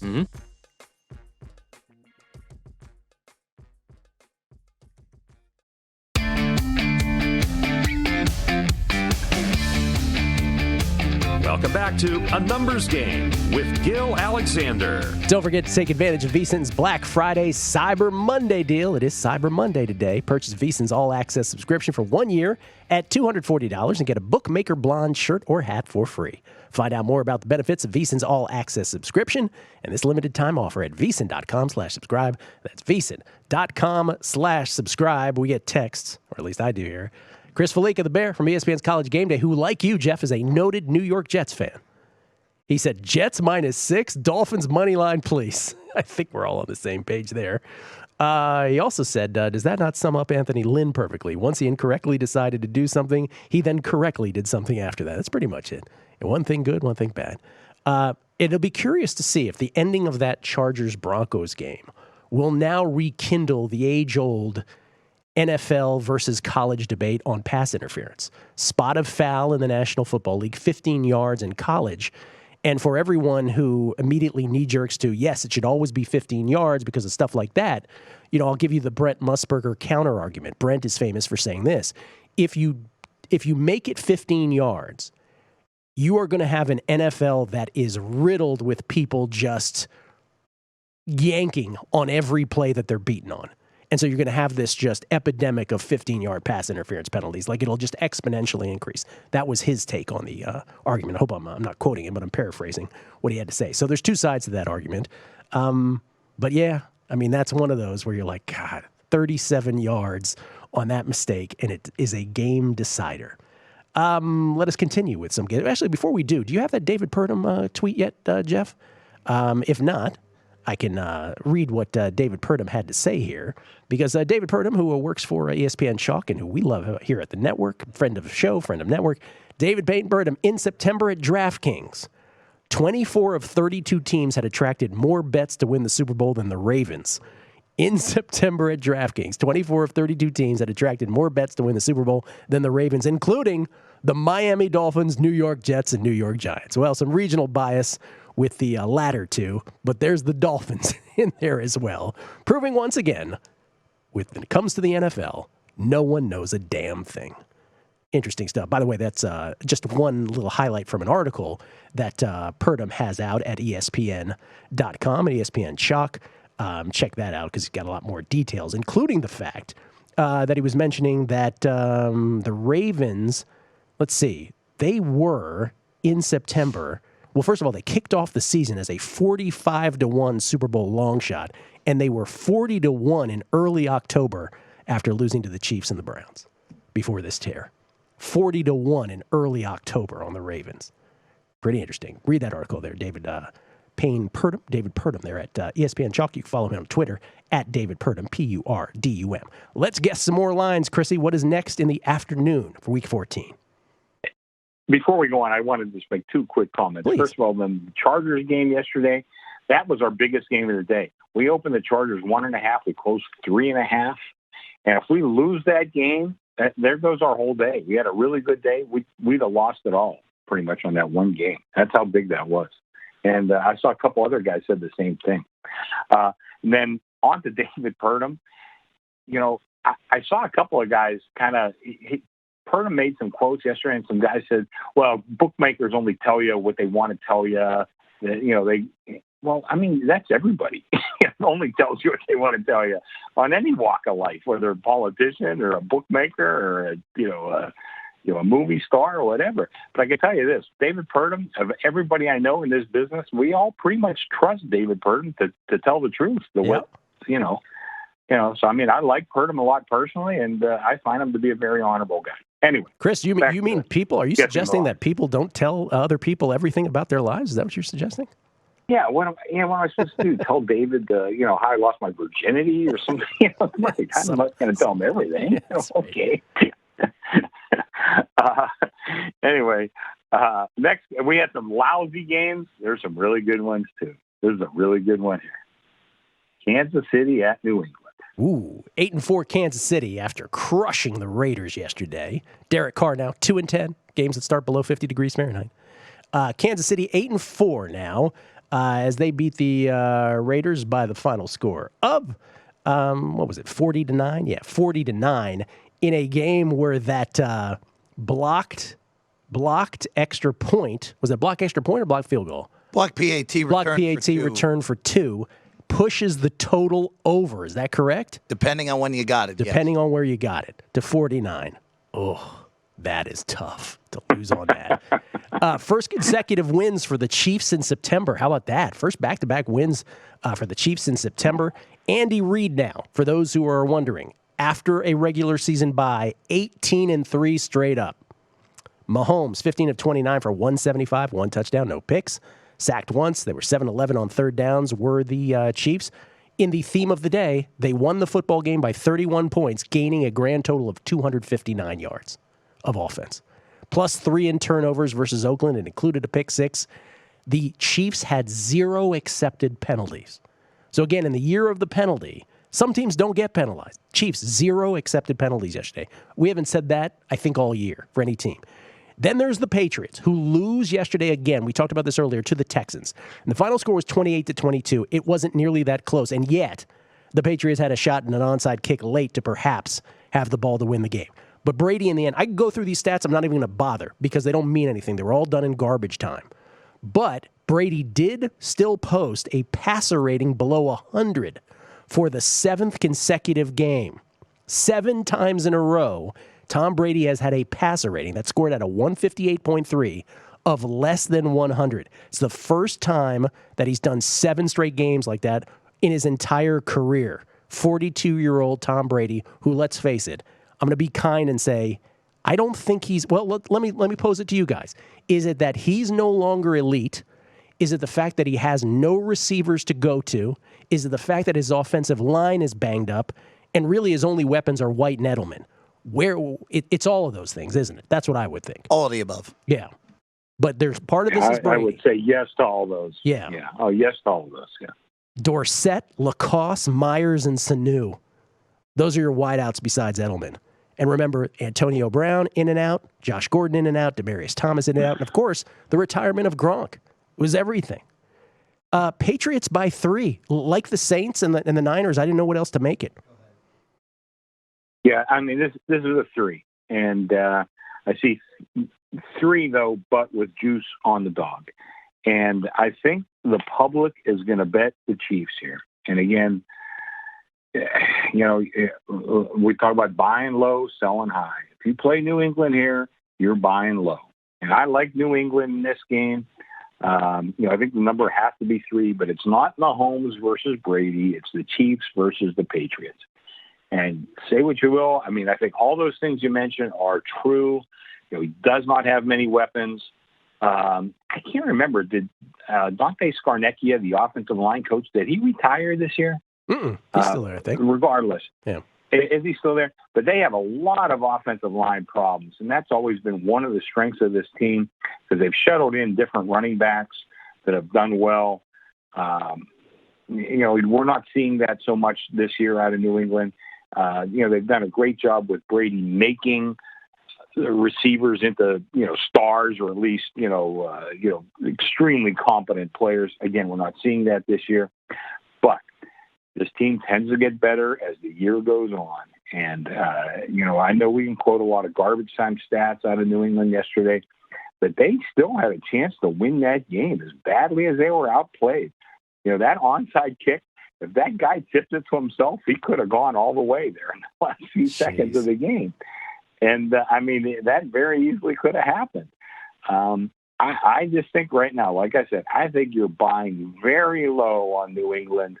And I like them in this spot. I think they beat Kansas City here. I really do. I'm putting a slash next to this game. I definitely like this side. And that win for the Chiefs yesterday puts them 2 clear now of the Raiders in the AFC West. What is next, sir? Well, I'm interested in this game. Pittsburgh at Arizona. I bet you are. Pittsburgh 7-5 after their win against the Browns yesterday against Arizona, who laid an egg. For the first time, we had loved to say betting against Kyler Murray is always scary. It wasn't yesterday, as Arizona gets crushed by the Rams 34-7, and that was a cosmetic 7 late for the Cardinals. Pittsburgh has won 6 of 7 now under Mike Tomlin after a 1-4 start, and they're doing it without Big Ben, without Juju. James Conner's been banged up. Duck Hodges yesterday, 14 of 21 for 212, 1 touchdown, 1 pick. Sacked once. Again, 1 big pass to James Washington. That's been the staple for the Steelers here last couple games. 4 for 111 for Washington. Touchdown. Have no idea how he came down with that ball. And again, the theme of the day, winning teams, Pittsburgh 323 total yards of offense in victory. 10 penalties, 65 yards. And Arizona, they're 0-6 versus teams that are above 500. First 9 drives yesterday is all you need to know against the Rams. 7 punts, 1 pick, 1 turnover. 27-13. They were out first downed by the Rams. They were outgained 549-198. Oh, man. In the first half, it was 390 to 67, and they were 2 of 13 on third downs. Pittsburgh, not by a field goal on the road. I'll split the difference. I'll say Pittsburgh minus 1.5 at Arizona. Yeah, I see 1.5, 2. I even see a 2.5. I like your number. I like the 1.5. I think they certainly deserve to be the favorite here. Once again, be careful. Team went from a home dog to a road favorite. It wound up, the wise guys were on Pittsburgh late yesterday. So we closed this game, Cleveland won. So they weren't much of a home dog, and not going to be much of a home favorite or road favorite here. So, the part of that theory is, the pricing of the game. And I think this makes sense regardless of yesterday's outcomes. So I think Pittsburgh's a decent 1.5 point favorite. I think that's the right number. I have no real opinion here, but Pittsburgh, they've been winning a lot of close games this year. They're kind of the anti-Chargers, I guess, in a lot of ways, because they did not have their full consort of players certainly yesterday, and still won that game. Looked pretty good in doing it, and I think Pouncey's going to be back this week, and we'll see about Juju and Connor, and if those guys are back, I think Pittsburgh, arguably could be the right side, but I'd be careful here for sure. Pittsburgh right now in the number 6 position in the AFC wildcard picture. If the playoffs were to begin today, which, spoiler alert, they don't, but they'd have a winning percentage in conference games tiebreak over Tennessee, but obviously a fluid situation for all teams involved. One more afternoon game, Chris? Yep. Tennessee at Oakland. Speaking of Tennessee yesterday, Ryan Tannehill, 17 of 22 for 182, 2 touchdowns, no picks. He was sacked 6 times. Ryan Tannehill now in the Titans' 3-game winning streak. 8 touchdowns, 6 through the air, 2 on his feet, no picks. He's 5-1 this season. Tannehill, when he starts, the Titans are 5-1. You remember that guy, Marcus Mariota? Every week I'm going to say that. Do you remember that guy, Marcus Mariota? Derrick Henry, 26 of 149 for a touchdown. Titans in victory yesterday.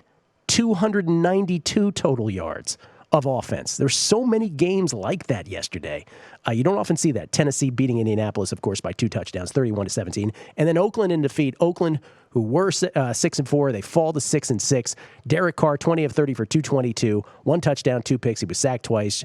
Josh Jacobs, 17 for 104, and Waller, his tight end, 7 for 100. But they were -3 in turnovers against Kansas City, and they had, as the Raiders tend to do historically, 12 penalties for 99 yards. They get housed by the Chiefs 40-9.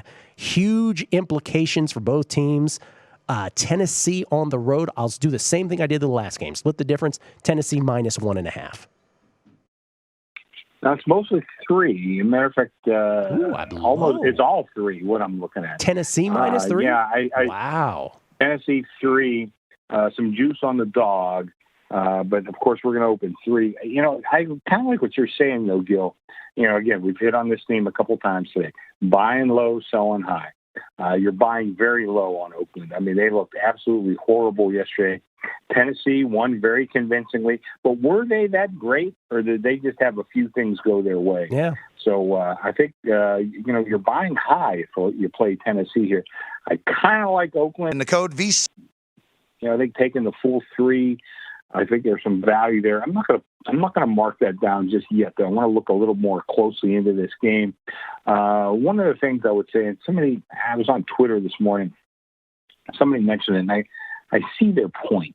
They said Oakland collectively, is it hitting the rookie wall, like too many young players that all of a sudden, here they are late in the season. They had a nice little run where they looked like they were right back in the playoff hunt, which they were. And all of a sudden, they haven't played well the last couple of weeks. I mean, because they look like kind of a beaten team the last 2 weeks. And, Derek Carr had a couple of games where he played extremely well, but he certainly didn't play well yesterday. But it wasn't all Carr. Really, it was, the whole team did not play well. Did they hit that rookie wall? I think that's a very good point that I want to look into a little bit more closely before I would say. But 3 is the number. I think it's a little too high, but that is what I'm going to open. And right now, if I gun to my head, I would play Oakland in this game. Tennessee, they've got Houston 2 more times, Week 15 and Week 17. They're 1 back in the South. And, of course, same record as Pittsburgh right now for the number 6 position in the AFC playoffs. Coming back, prime time and recap on a numbers game. Guessing lines right here at VSiN.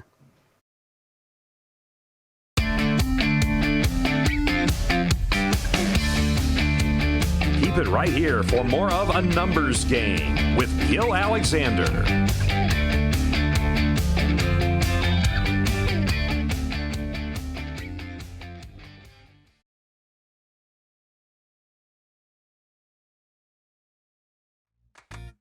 Really good matchup here. There's a lot of good matchups next week. Baltimore on the road against Buffalo. Look ahead over at the Westgate Superbook, John. Baltimore -7. What's the adjustment? We reopened at 6, guys, and we're already down to 5.5 here. Baltimore, 5.5-point favorite on the road. And like I said, talking about the last game, Josh Allen, potential coming out party last week against the Cowboys. Buffalo, very well-coached team, very solid defensively.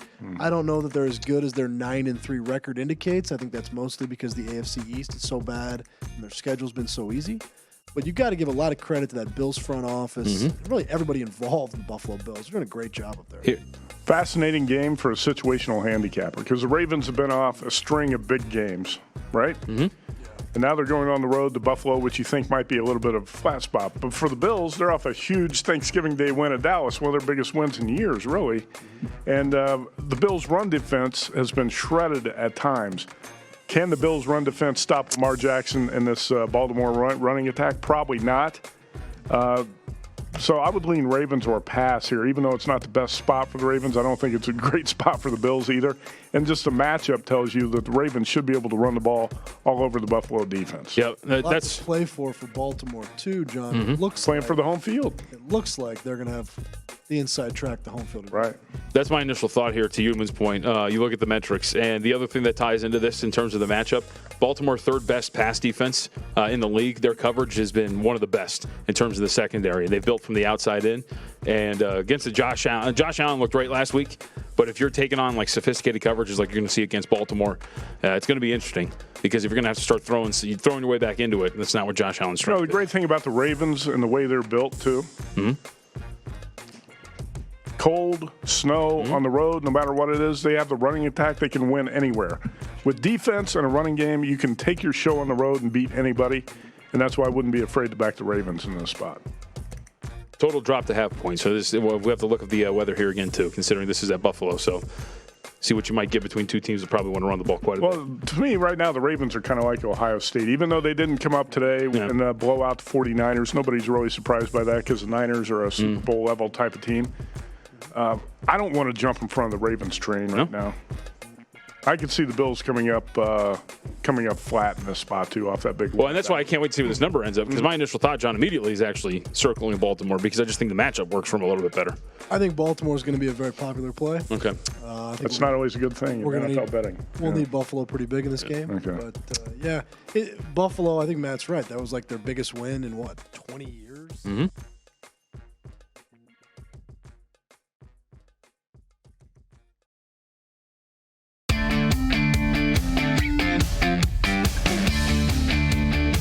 Welcome back to A Numbers Game with Gill Alexander. It is Gill Alexander. Jeff Parles is here, so is Chrissy Andrews. Chris, we've had a good run of primetime games. What is Sunday night? Seattle at the Rams. Seattle at the Rams. Seattle favored by 2.5 tonight against the Vikings. As we mentioned, the Rams, easy win over the Cardinals yesterday, 34-7. Jared Goff, 32 of 43 for 424. 2 touchdowns, no picks, and a sack. In the first half alone, he was 24 of 31 for 323 and a touchdown. Gurley, 19 of 95 with a touchdown on the ground. And Robert Woods, 13 catches for 172 yards. Who didn't play him in fantasy, Jeff? This guy. You know what I think this is going to come down to? Honestly, I don't usually do this, but I think tonight's outcome really affects that line. I think if Seattle looks bad tonight, this is probably a coin flip. If Seattle looks really good, I could see Seattle being as big as a 2.5 point favorite on the road here. Well, right now it's 2.5. I even see 2.5 with some juice on the favorite in a couple spots. I thought this game should be closer to pick 'em. That's what I got. I'll open at 2.5. Yeah, I'll open at 2.5 just because, like I said, I see 2.5 with juice on the favorite. So if I open lower than that, I know they'll bet me. They'll probably blame me at 2.5. But that's not going to open it. And, we'll see. I think tonight's game is very interesting, and this should be a really good game tonight. And I think it'll be a great game next Sunday night, too. I think the Rams kind of rediscovered Gurley, for one, and Goff all of a sudden is playing like the Goff that played last year. So we'll see what happens. Yeah, neutral outcome tonight. I'm closer to pick 'em on it. All right, and then Monday night. Me too. Monday night. Yeah, we can look great in the preseason, I guess. Giants at Philadelphia. Oh, jeez. Well, there goes the primetime streak. Giants are 2-10. Eagles are 5-7. The Giants have 8 losses in a row. That's 8 in a row. Daniel Jones, 16 turnovers in that span. But he's the 4th quarterback also in the Super Bowl era with a touchdown pass in each of his first 10 starts. So that's something. Here's the thing with Shurmur, though. Pat Shurmur. 10-plus losses in each of his first 2 seasons. Through 28 games now, he's 7-21. Keep in mind, Ben McAdoo was fired after 28 games. He was 13-15, and he had a playoff appearance. Shurmur 7-21. By the way, the Giants officially eliminated from playoff contention with their loss to the Packers yesterday, 31-13. Eagles, as we mentioned, they go into Miami. They lose to the Dolphins. They allowed 264 total yards and 23 points in the second half alone, and allowed 37-plus points for the 3rd time this season. I'll say Eagles by a touchdown. Eagles by 7. Yeah, you're a little low. It's 8.5, and I like the higher number better here. I don't want to say I like the Eagles, but I mean, it's one of those. How many times am I going to let them break my heart? I don't know, but I let them break my heart yesterday. I really liked them going into that game. They were absolutely the wrong side from start to finish, but they got a bunch of guys back, and I just think the Giants are just terrible, and they're eliminated from the playoffs. Where's their incentive here? Well, I guess playing on TV, plus do your job. How's that for an incentive? But I kind of like the Eagles here. I don't know. I mean, like I said, I'm not going to put my mark next to them as one of the games I like, but I do favor them certainly at this point. Okay. We'll come back. We'll recap it. We'll tell you what we like the best. A first look at Week 14 lines right here on A Numbers Game at VSiN.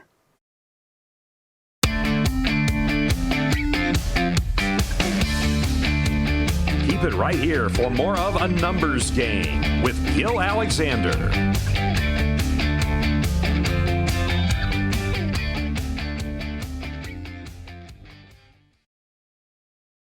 If you didn't catch VSiN last week, here's some of what you missed. And the Scott Van Pelt tweet from over the weekend. Utah's nasty. I would love to see them get in to see what the defense would do against one of the unbeatens.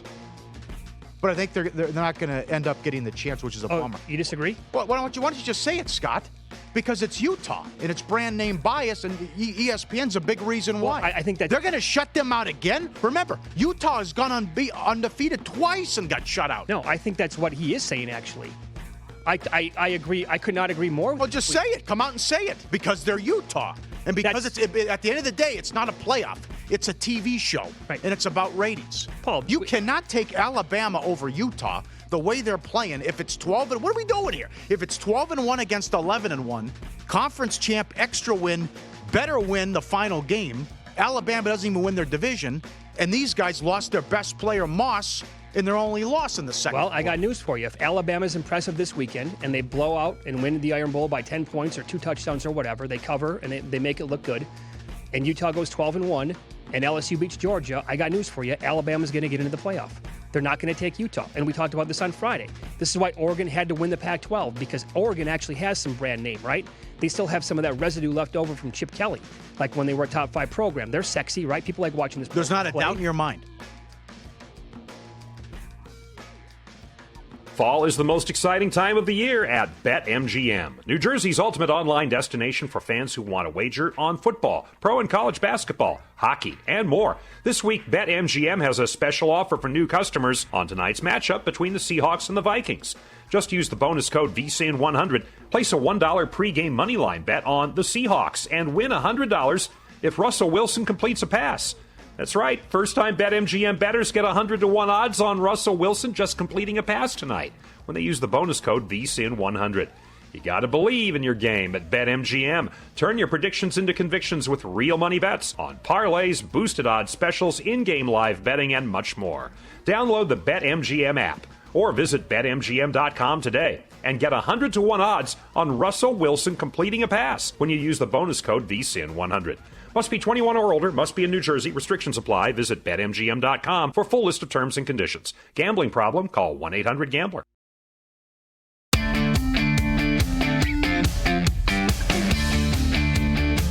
Welcome back to A Numbers Game with Gill Alexander. All right, let's go around the horn here. Here's what I like. Miami, for sure, getting 6 at the Jets.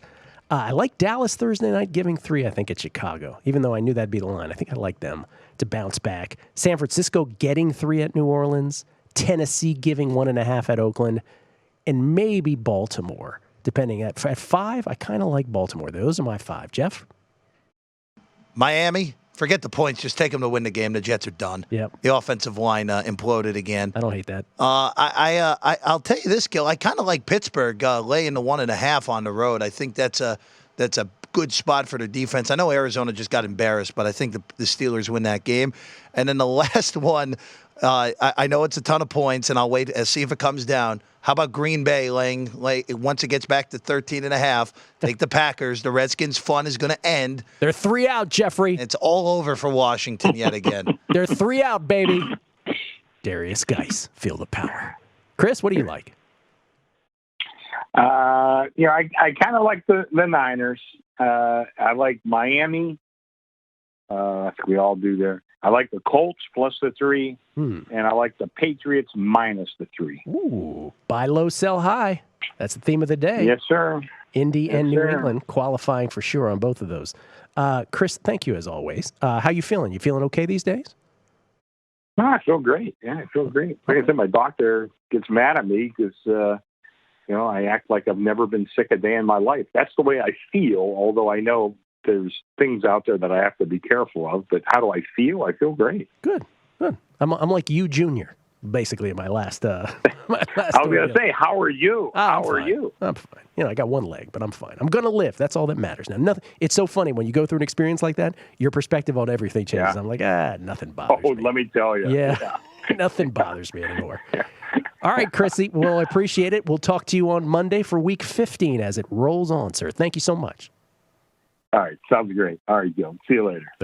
The great Chris Andrews. We are privileged to have him. By the way, you can follow him on Twitter at Andrews Sports, and the book is Then One Day. Chrissy's book that is selling like hotcakes. You can find it on Amazon or wherever books are sold. Then One Day, his 40-year journey as a bookmaker. Pick up a copy there. Jeff, thank you. Thank you to, who's in the corner? Is that Los? Patient X in the corner. Thank you to everybody downstairs as well. Good luck with the game tonight. All of us here at VSiN wish you well.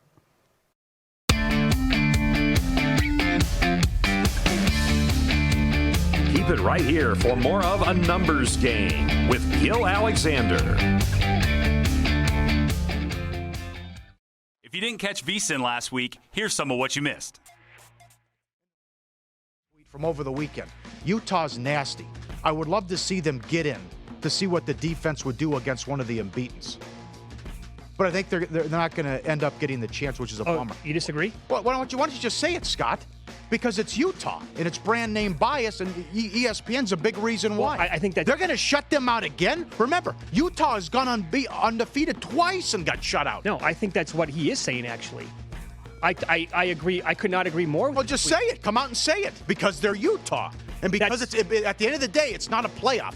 It's a TV show, right. And it's about ratings. Paul, you cannot take Alabama over Utah. The way they're playing, if it's 12 and what are we doing here? If it's 12-1 against 11-1, conference champ, extra win, better win the final game. Alabama doesn't even win their division, and these guys lost their best player, Moss, in their only loss in the second. Well, I got news for you. If Alabama's impressive this weekend and they blow out and win the Iron Bowl by 10 points or 2 touchdowns or whatever, they cover and they make it look good, and Utah goes 12-1 and LSU beats Georgia, I got news for you. Alabama's going to get into the playoff.